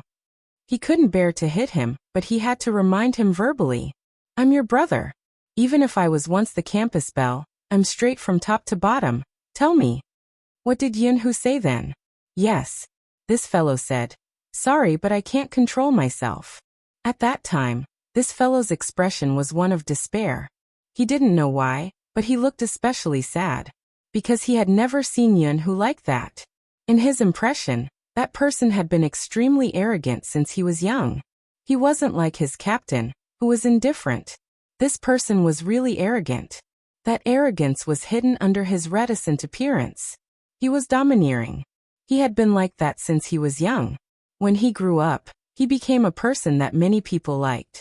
Those juniors in the university, some of them specially went to the basketball court and the library to wait for him, just to see what he was wearing today, to see if he was handsome again. He dared to say that even if this fellow pushed his spectacles when he was reading English materials, those juniors would want to take a photo and post it. Of course, he wasn't bad himself. But he was different from this fellow. This fellow was really easy to find a girlfriend. If he said that he wanted to be in a relationship, he didn't know how many people would fall for him. Unlike him, even if some people became his girlfriend, they would say that his skin was too white, and that they would feel inferior when they stood with him. Lin Feng always wanted to tan himself a little more after being used like this. He always envied Yin Hu. That fellow definitely didn't know what it was like to have a crush. On that day, when he turned his head, he was just lying on the bed, not looking at Lin Feng. Lin Feng didn't know what he was thinking. When his black hair fell down, it covered his eyes. You always say that I don't understand the feeling of having a crush. Lin Feng, have you ever thought about the reason why I don't find a girlfriend or a boyfriend? No matter how naive Lin Feng was, he understood what his brother meant when he saw Lin Feng's photo. To be honest, he couldn't bear to see Yin Hu like that. When he asked, "Do you think I'm disgusting?" At that moment, he felt that his ears and face were burning. He hurriedly explained, "No, I really didn't. But big brother, why are you shooting at my photo?" Yin Hu glanced up abruptly. When he saw his expression, his voice was calm. "If you're disgusted, tell me. Who are we?" "I'm really not disgusted." Lin Feng was afraid that his brother would misunderstand. "But you have to give me some time to adapt, right? Why are you? F***CK, I don't know what to say. Anyway, I'm not disgusted, but you can't shoot at me." Yin Hu glanced at him. He probably felt that his thoughts were in a mess. Anyway, he didn't understand that gaze. "The competition is about to start. My mood will directly affect the outcome of the competition." "Oh right, that was what he suddenly said to him. "Don't reject me." Lin Feng scratched his head. He was really a little crazy. But what could he do? That was Yin Hu. Lin Feng didn't agree or reject him. He first gave Yin Hu a punch and then pulled him. King, get up first. Let's play a 2v2. He didn't have the intention to distance himself. He was organizing his thoughts. More importantly, shooting. F***CK shooting. Lin Feng lifted his head and looked at the person standing beside him in the uniform. Suddenly, his hands stopped trembling. "Shut up." His face was a little hot. He had to be noticed. Yin Hu didn't seem to care about a certain someone exploding. He reached out and handed him a wrist guard. "Wear it." Not all esports teams like to wear wrist guards. It seemed like only the Supreme Alliance liked it. This had to do with their gaming habits. Lin Feng originally thought that no one saw any changes on his old face. Unexpectedly, the youngster who had been sitting by the window with a lollipop in her mouth suddenly jumped down with both hands. The zipper of his uniform wasn't pulled all the way up to his head. He walked up to him with a smile and put a hand on his shoulder. "What happened just now? It's rare to see you look like you've been stripped naked." What did he mean by being stripped naked? Was Little Spade's language taught by a physical education teacher? Lin Feng was about to reply. Just then he felt an especially cold gaze from behind him. That gaze didn't belong to anyone else. Their captain. It was especially intense. It was more intense than any other time. Was it an illusion? He felt that their captain was especially concerned about Little Spade being intimate with him. "Youngster, move your hand away." Sometimes, Lin Feng knew how to protect himself. He didn't want his captain to use his shoulder as an example, so he jumped over to Yin Hu. But the moment he jumped, he realized that he was an idiot. Yin Hu was more dangerous than anyone else. He turned to Coco's side.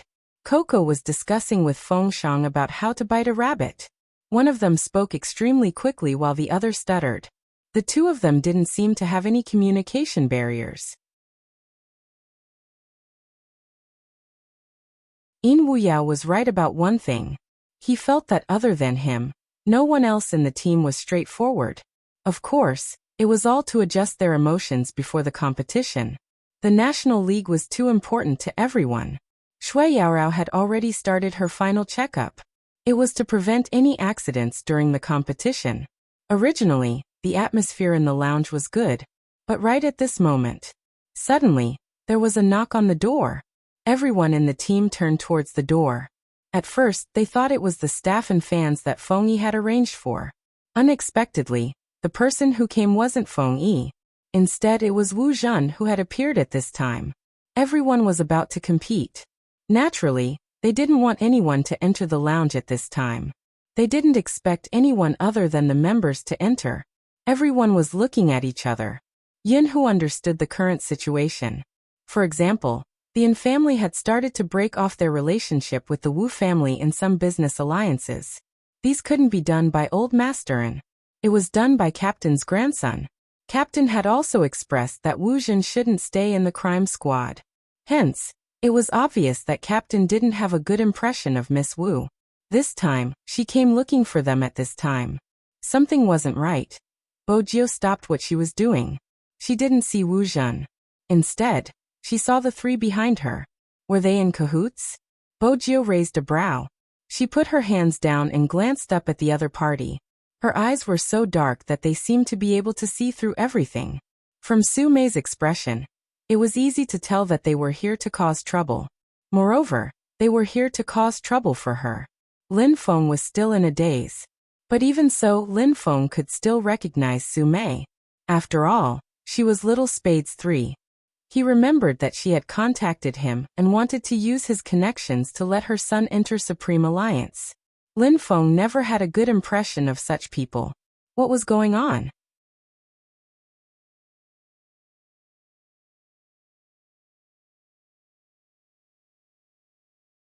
Chapter 791. Sure, let's go somewhere else. Suddenly, Qin Emo stood up, a smile on his face. Everyone knew that Qin Emo rarely smiled, but when he did, there was a devilish allure. He extinguished the cigarette in his hand and glanced at Wu Zhen, speaking slowly. Let's talk in private. Wu Zhen had never seen Qin Emo in such a state. His uniform was half open and he wore a t-shirt inside, looking extremely handsome and oppressive. He even pulled her out of the lounge. Wu Zhen chuckled. She could feel the aura close to her and turned to glance at Bojio. Bojio lifted her fingers. How should she put it? She felt as though her pet was being insulted. Yinhu furrowed his brows. Lin Feng blurted out. F***ck, he couldn't help turning towards his teammates.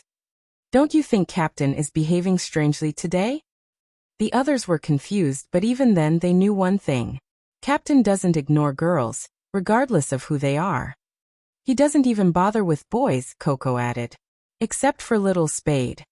Bojio arched a brow. She bit the zipper of her jacket and lowered her head to pull it up. She smiled. I'm going to pee, you guys can continue. Lin Feng immediately understood what the youngster meant. He walked over and patted Bojio's shoulder. Don't worry, Captain has already been turned gay by you. He probably can't be straight anymore. You're the only one looking for him, so don't be jealous. If you have to pee, don't suffocate yourself. Bojio. Do you know that I'm even sadder when I hear you say that he can't be straight anymore? Alright, I understand. Bojio patted Lin Feng. I'll ask you about what happened with Almighty Yin another day. I don't have time to care about your feelings today, little submissive Lin. With that, Bojio turned to leave. Lin Feng's outstretched arm froze in midair. Little submissive Lin. Little submissive. Submissive. Submissive your head. Even if I'm with Yin Hu, I'm still on the offensive. As soon as Lin Feng roared out this sentence, the entire lounge fell silent. Almost all the team members were looking at him. Yin Hu glanced at him. Lin Feng was stunned. He felt that he had done something stupid again. He tried his best to explain. That I didn't mean it that way. I just... So you two are really together. Coco bit the rabbit's ear. Then why did you lie to me last time and say that you guys are just brothers? But it's okay, Brother Feng. All of us will wish you and Brother Tiger the best. Feng Shang nodded his head in agreement. Shui Yaorao asked curiously. Did you plan to announce the news today? It's the first day of the finals, so it's more memorable. Lin Feng wanted to continue. His left hand was suddenly held in the palm of someone's hand. Turning his head, he saw a chiseled side profile and a deep voice. That's right, we plan to announce it today. Lin Feng widened his eyes. Announce? What? What he just said was just, thank you everyone for your blessings. After the competition, I'll treat you to barbecue and drinks. Damn it, it's not like we're getting married. What do you mean by treating me to a drink? Lin Feng was about to explode. Yinhu glanced over. The competition is about to start. Don't let it affect your mood no matter how excited you are. Lin Feng. Forget it, the competition was more important. This fellow was getting more and more shameless. F***ck.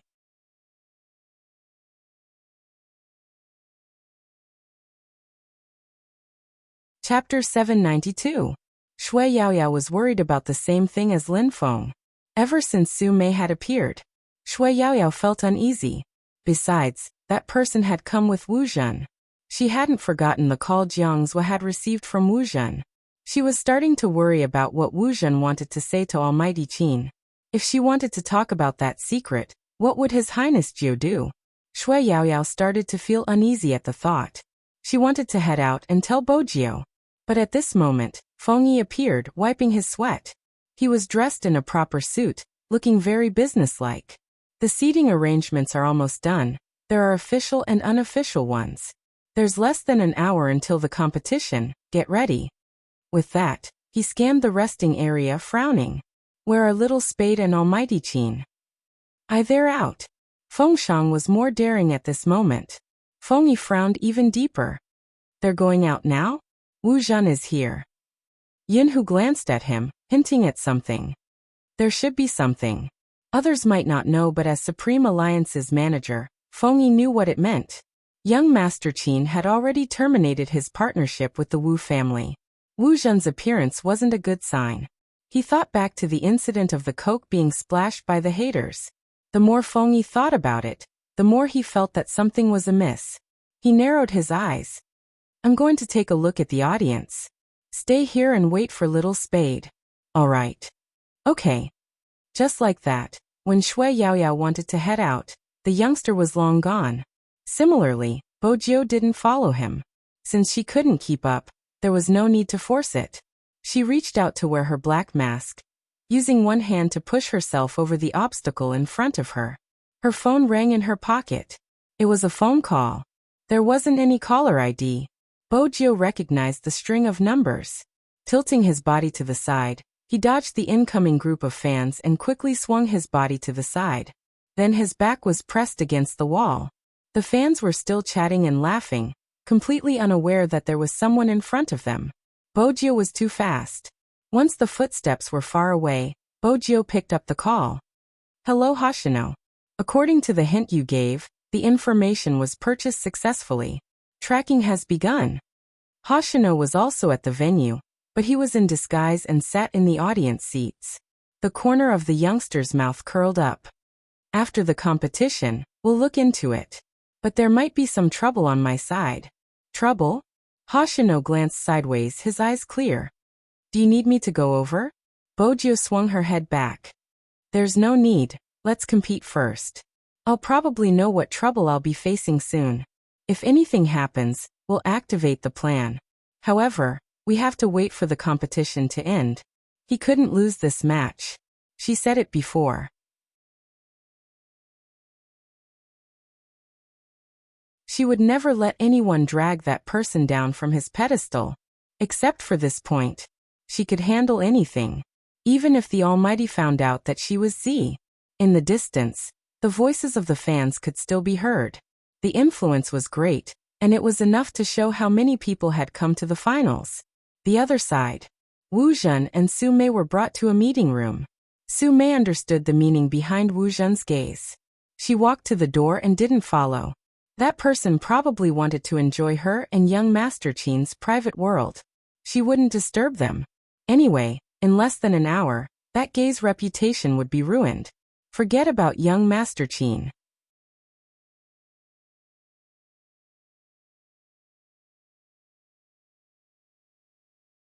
Chapter 793.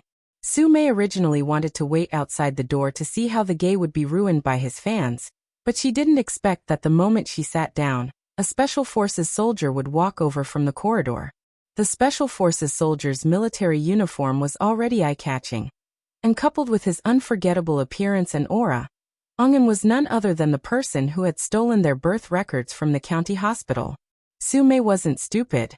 With her usual scheming, she knew that if he was really a soldier stationed in the county, he wouldn't be here. Now that he was here, it could only mean one thing. He was most likely from the Qin family. Because young Master Qin was here. Before Su Mei could stand up, the Special Forces soldier had already walked over. He had a roguish smile, as though he had been in the army for many years. Young Master Qin asked me to catch a turtle in a jar, and it was the right decision.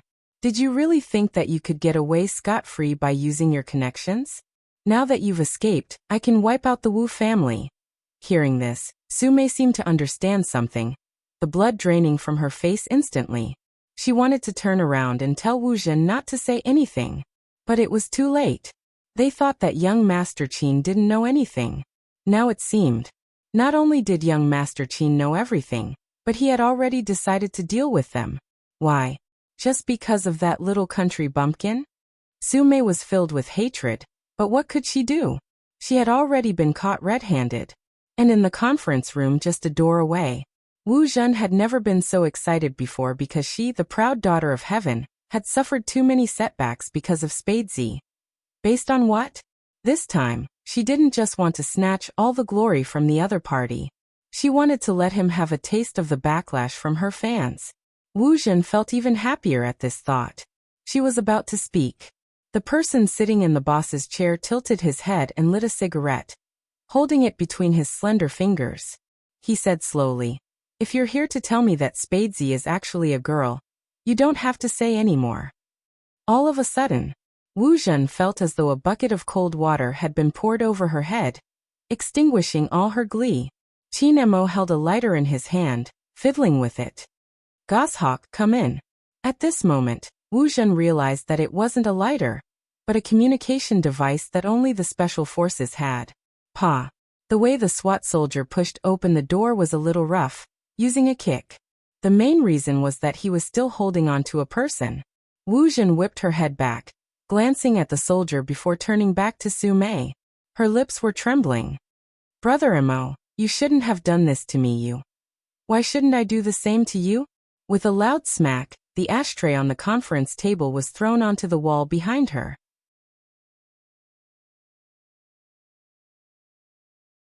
Wu Zhen was stunned because she had never seen Qin Mo in such a state. Qin Mo stood up and lowered his body. With his battle uniform on, he looked as though he was killing someone in a game. "Abusing your power and harming others, you don't deserve to say those dirty tricks in front of that person. Aren't you good at playing? Let me play with you then." Old Master Wu bailed you out and allowed you to come to Jiang City the next day. He must have used a lot of connections. Who did he bribe? Who did he get involved with? This time, I'll deal with all of them.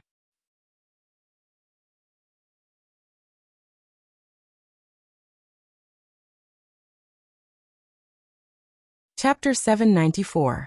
Are you happy to hear this news? You don't even have the heart to touch me. The person who was splashed with coke by your fan hasn't even complained. What right do you have to complain? Don't worry, this time, the Wu family will be buried with you. Wu Zhen's face had never been so pale, especially when she heard the words this time. The Wu family will be buried with you. Her face turned even uglier. What did I do wrong? She wasn't willing to be treated this way. She clenched her fists and roared. The Special Forces soldier found it hilarious when he heard this. Young Master had made it clear that she abused her power and harmed others. What did she do wrong? Where did this weird thought process come from? Wu Zhen clenched her fists. "I did all this because I like you. This kind of love disgusts me." Qin Mo didn't even glance at Wu Zhen when he said this. Wu Zhen was angry and hateful, but there was nothing she could do. She had never expected such an outcome. This wasn't what she had expected at all. The more Wu Zhen thought about it, the deeper she bit her lips. Su Mei knew about the relationship between the Yin family and the Wu family. Her mind turned, and she wanted to make a final struggle. "Young Master Qin, Miss Wu didn't do anything wrong. She just likes you. Don't be like this, it's not good for anyone." "Oh." Qin Mo arched a brow, smiling faintly. "You must be the Miss Su who interfered in someone else's family. So in the world of the three, you are the wrong party after hurting someone. You say you didn't do anything wrong? I don't want to listen here. Goshawk will bring you to the police station. What you did is enough for you to stay in there for a while. Go and talk to the prisoners. After all, you don't have any morals or legal knowledge. You should be able to talk. I still have a competition, so I'll take my leave." When Qin Mo said these words, he was really like a devil. From the beginning to the end, he was very elegant, but he was able to hit the snake where it hurt. Wu Zhen wanted to say something, but a group of people rushed in from the other side of the door. They were wearing the same uniform she used to wear. But compared to her, the aura they exuded was completely different. "Miss Wu, Miss Su, Please come with us. Wu Zhen was really going crazy. Her fingers dug into the wooden chair, but she couldn't resist the current situation. When her hands were cuffed, she lowered her head and laughed, her face a little twisted. Brother Mo, do you really think I'll give up just because you're doing this to me? Spadesy won't have a good ending either. Just you wait and see how her fans will destroy her. In an instant, Qin Mo stopped in his tracks and turned around, taking large strides towards Wu Zhen. Then he pulled the man up. His eyes were filled with anger. What did you do? Qin Mo was really smart. Wu Zhen's words were enough for him to connect the dots. Wu Zhen laughed maniacally. Qin Mo knew he wouldn't be able to get anything out of her. Retracting his hand, his gaze deepened. Take them away. Don't interrogate them too quickly. Take your time. Miss Wu has always cared about her reputation. Bring her around the police station and tell everyone what she's done. Qin Mo. Wu Zhen was filled with hatred. His eyes seemed to be emitting poison. Qin Mo didn't have time to deal with this person. He opened the meeting room door with a bang. He made a call as he walked. The call was to Feng Yi.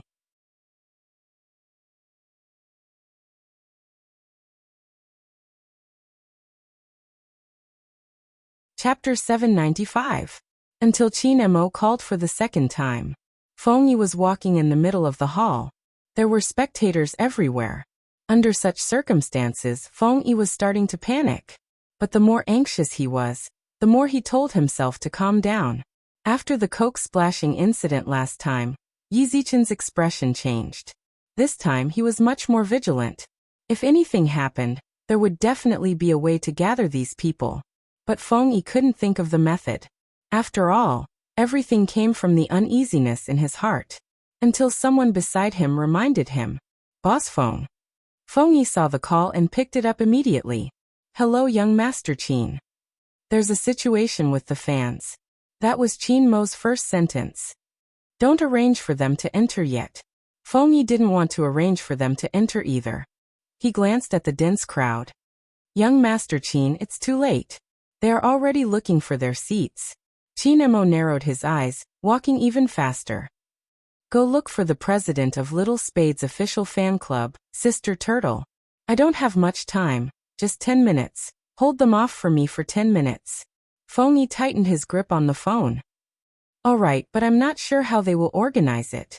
Illegitimate group, Qin Mo said slowly. They wouldn't dare to do such things on a transparent platform. Instead, they would create an illegitimate group to gather fans and cut off their connection with the outside world. It's easy to brainwash them. Feng Yi, you told me the coke incident wouldn't happen again. This time, I hope you can do it. You said you would protect every esports player. Right now, she needs your protection. Feng Yi stilled, his lips curling up, returning to his foxy self. I understand. Don't worry, I'm still a qualified manager. As he said this, Feng Yi had already started walking towards the west, pushing aside the audience one by one as he excused himself. No one had ever seen the elegant vice boss Feng in such a state. He was the most famous manager in the esports industry. His hair never messed up, but today it was messed up. All in order to reach a certain place earlier. But Feng Yi had just arrived. Sister Turtle spoke up with a solemn expression. Mr. Feng, something seems to have happened. Feng Yi didn't ask why.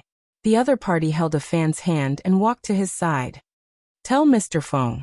Only I entered a group. At first, I thought it was a group that liked Big Spade, but then I realized it wasn't the case.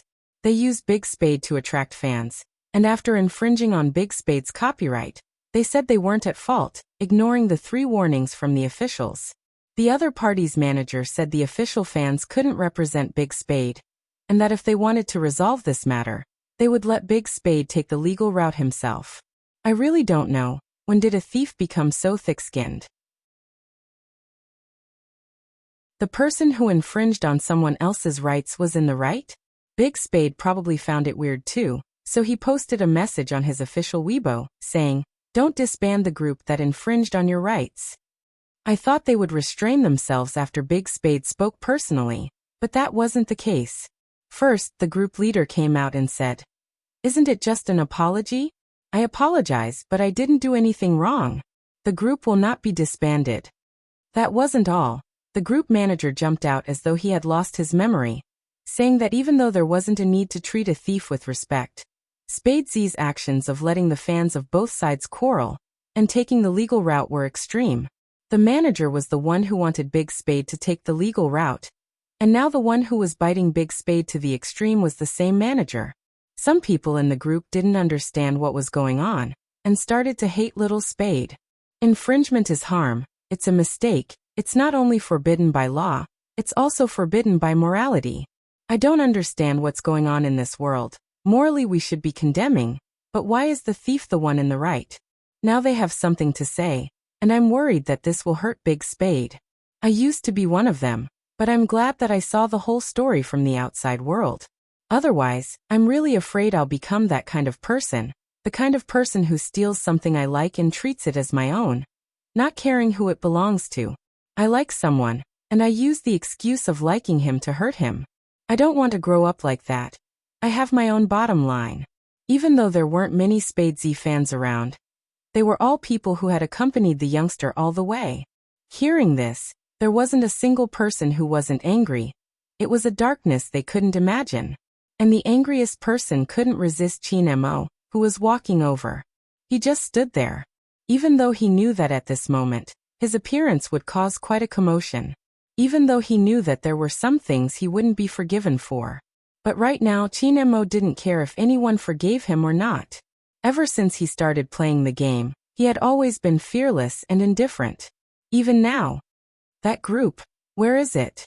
Almost everyone could feel the aura emanating from Chin Mo's body. It was bone-chilling. It's on my phone, I haven't returned it.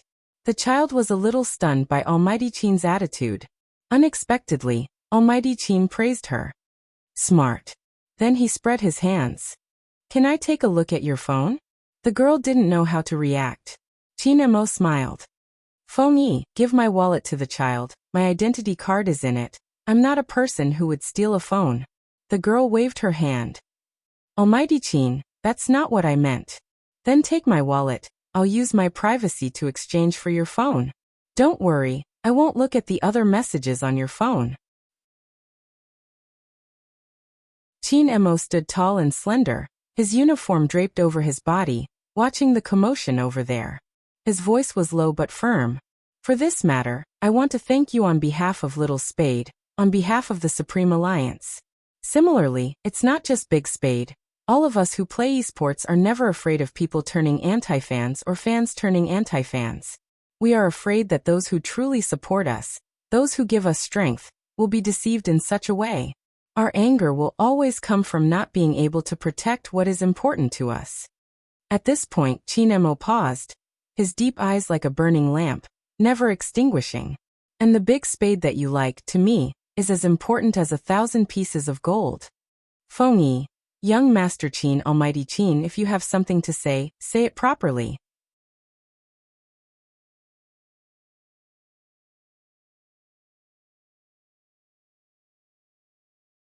Chapter 796. To be honest, the fans of Spade City were a little confused. They were confused by Almighty Chin's last sentence. One of the girls tugged at Sister Turtle's sleeve. Sister, did you hear that?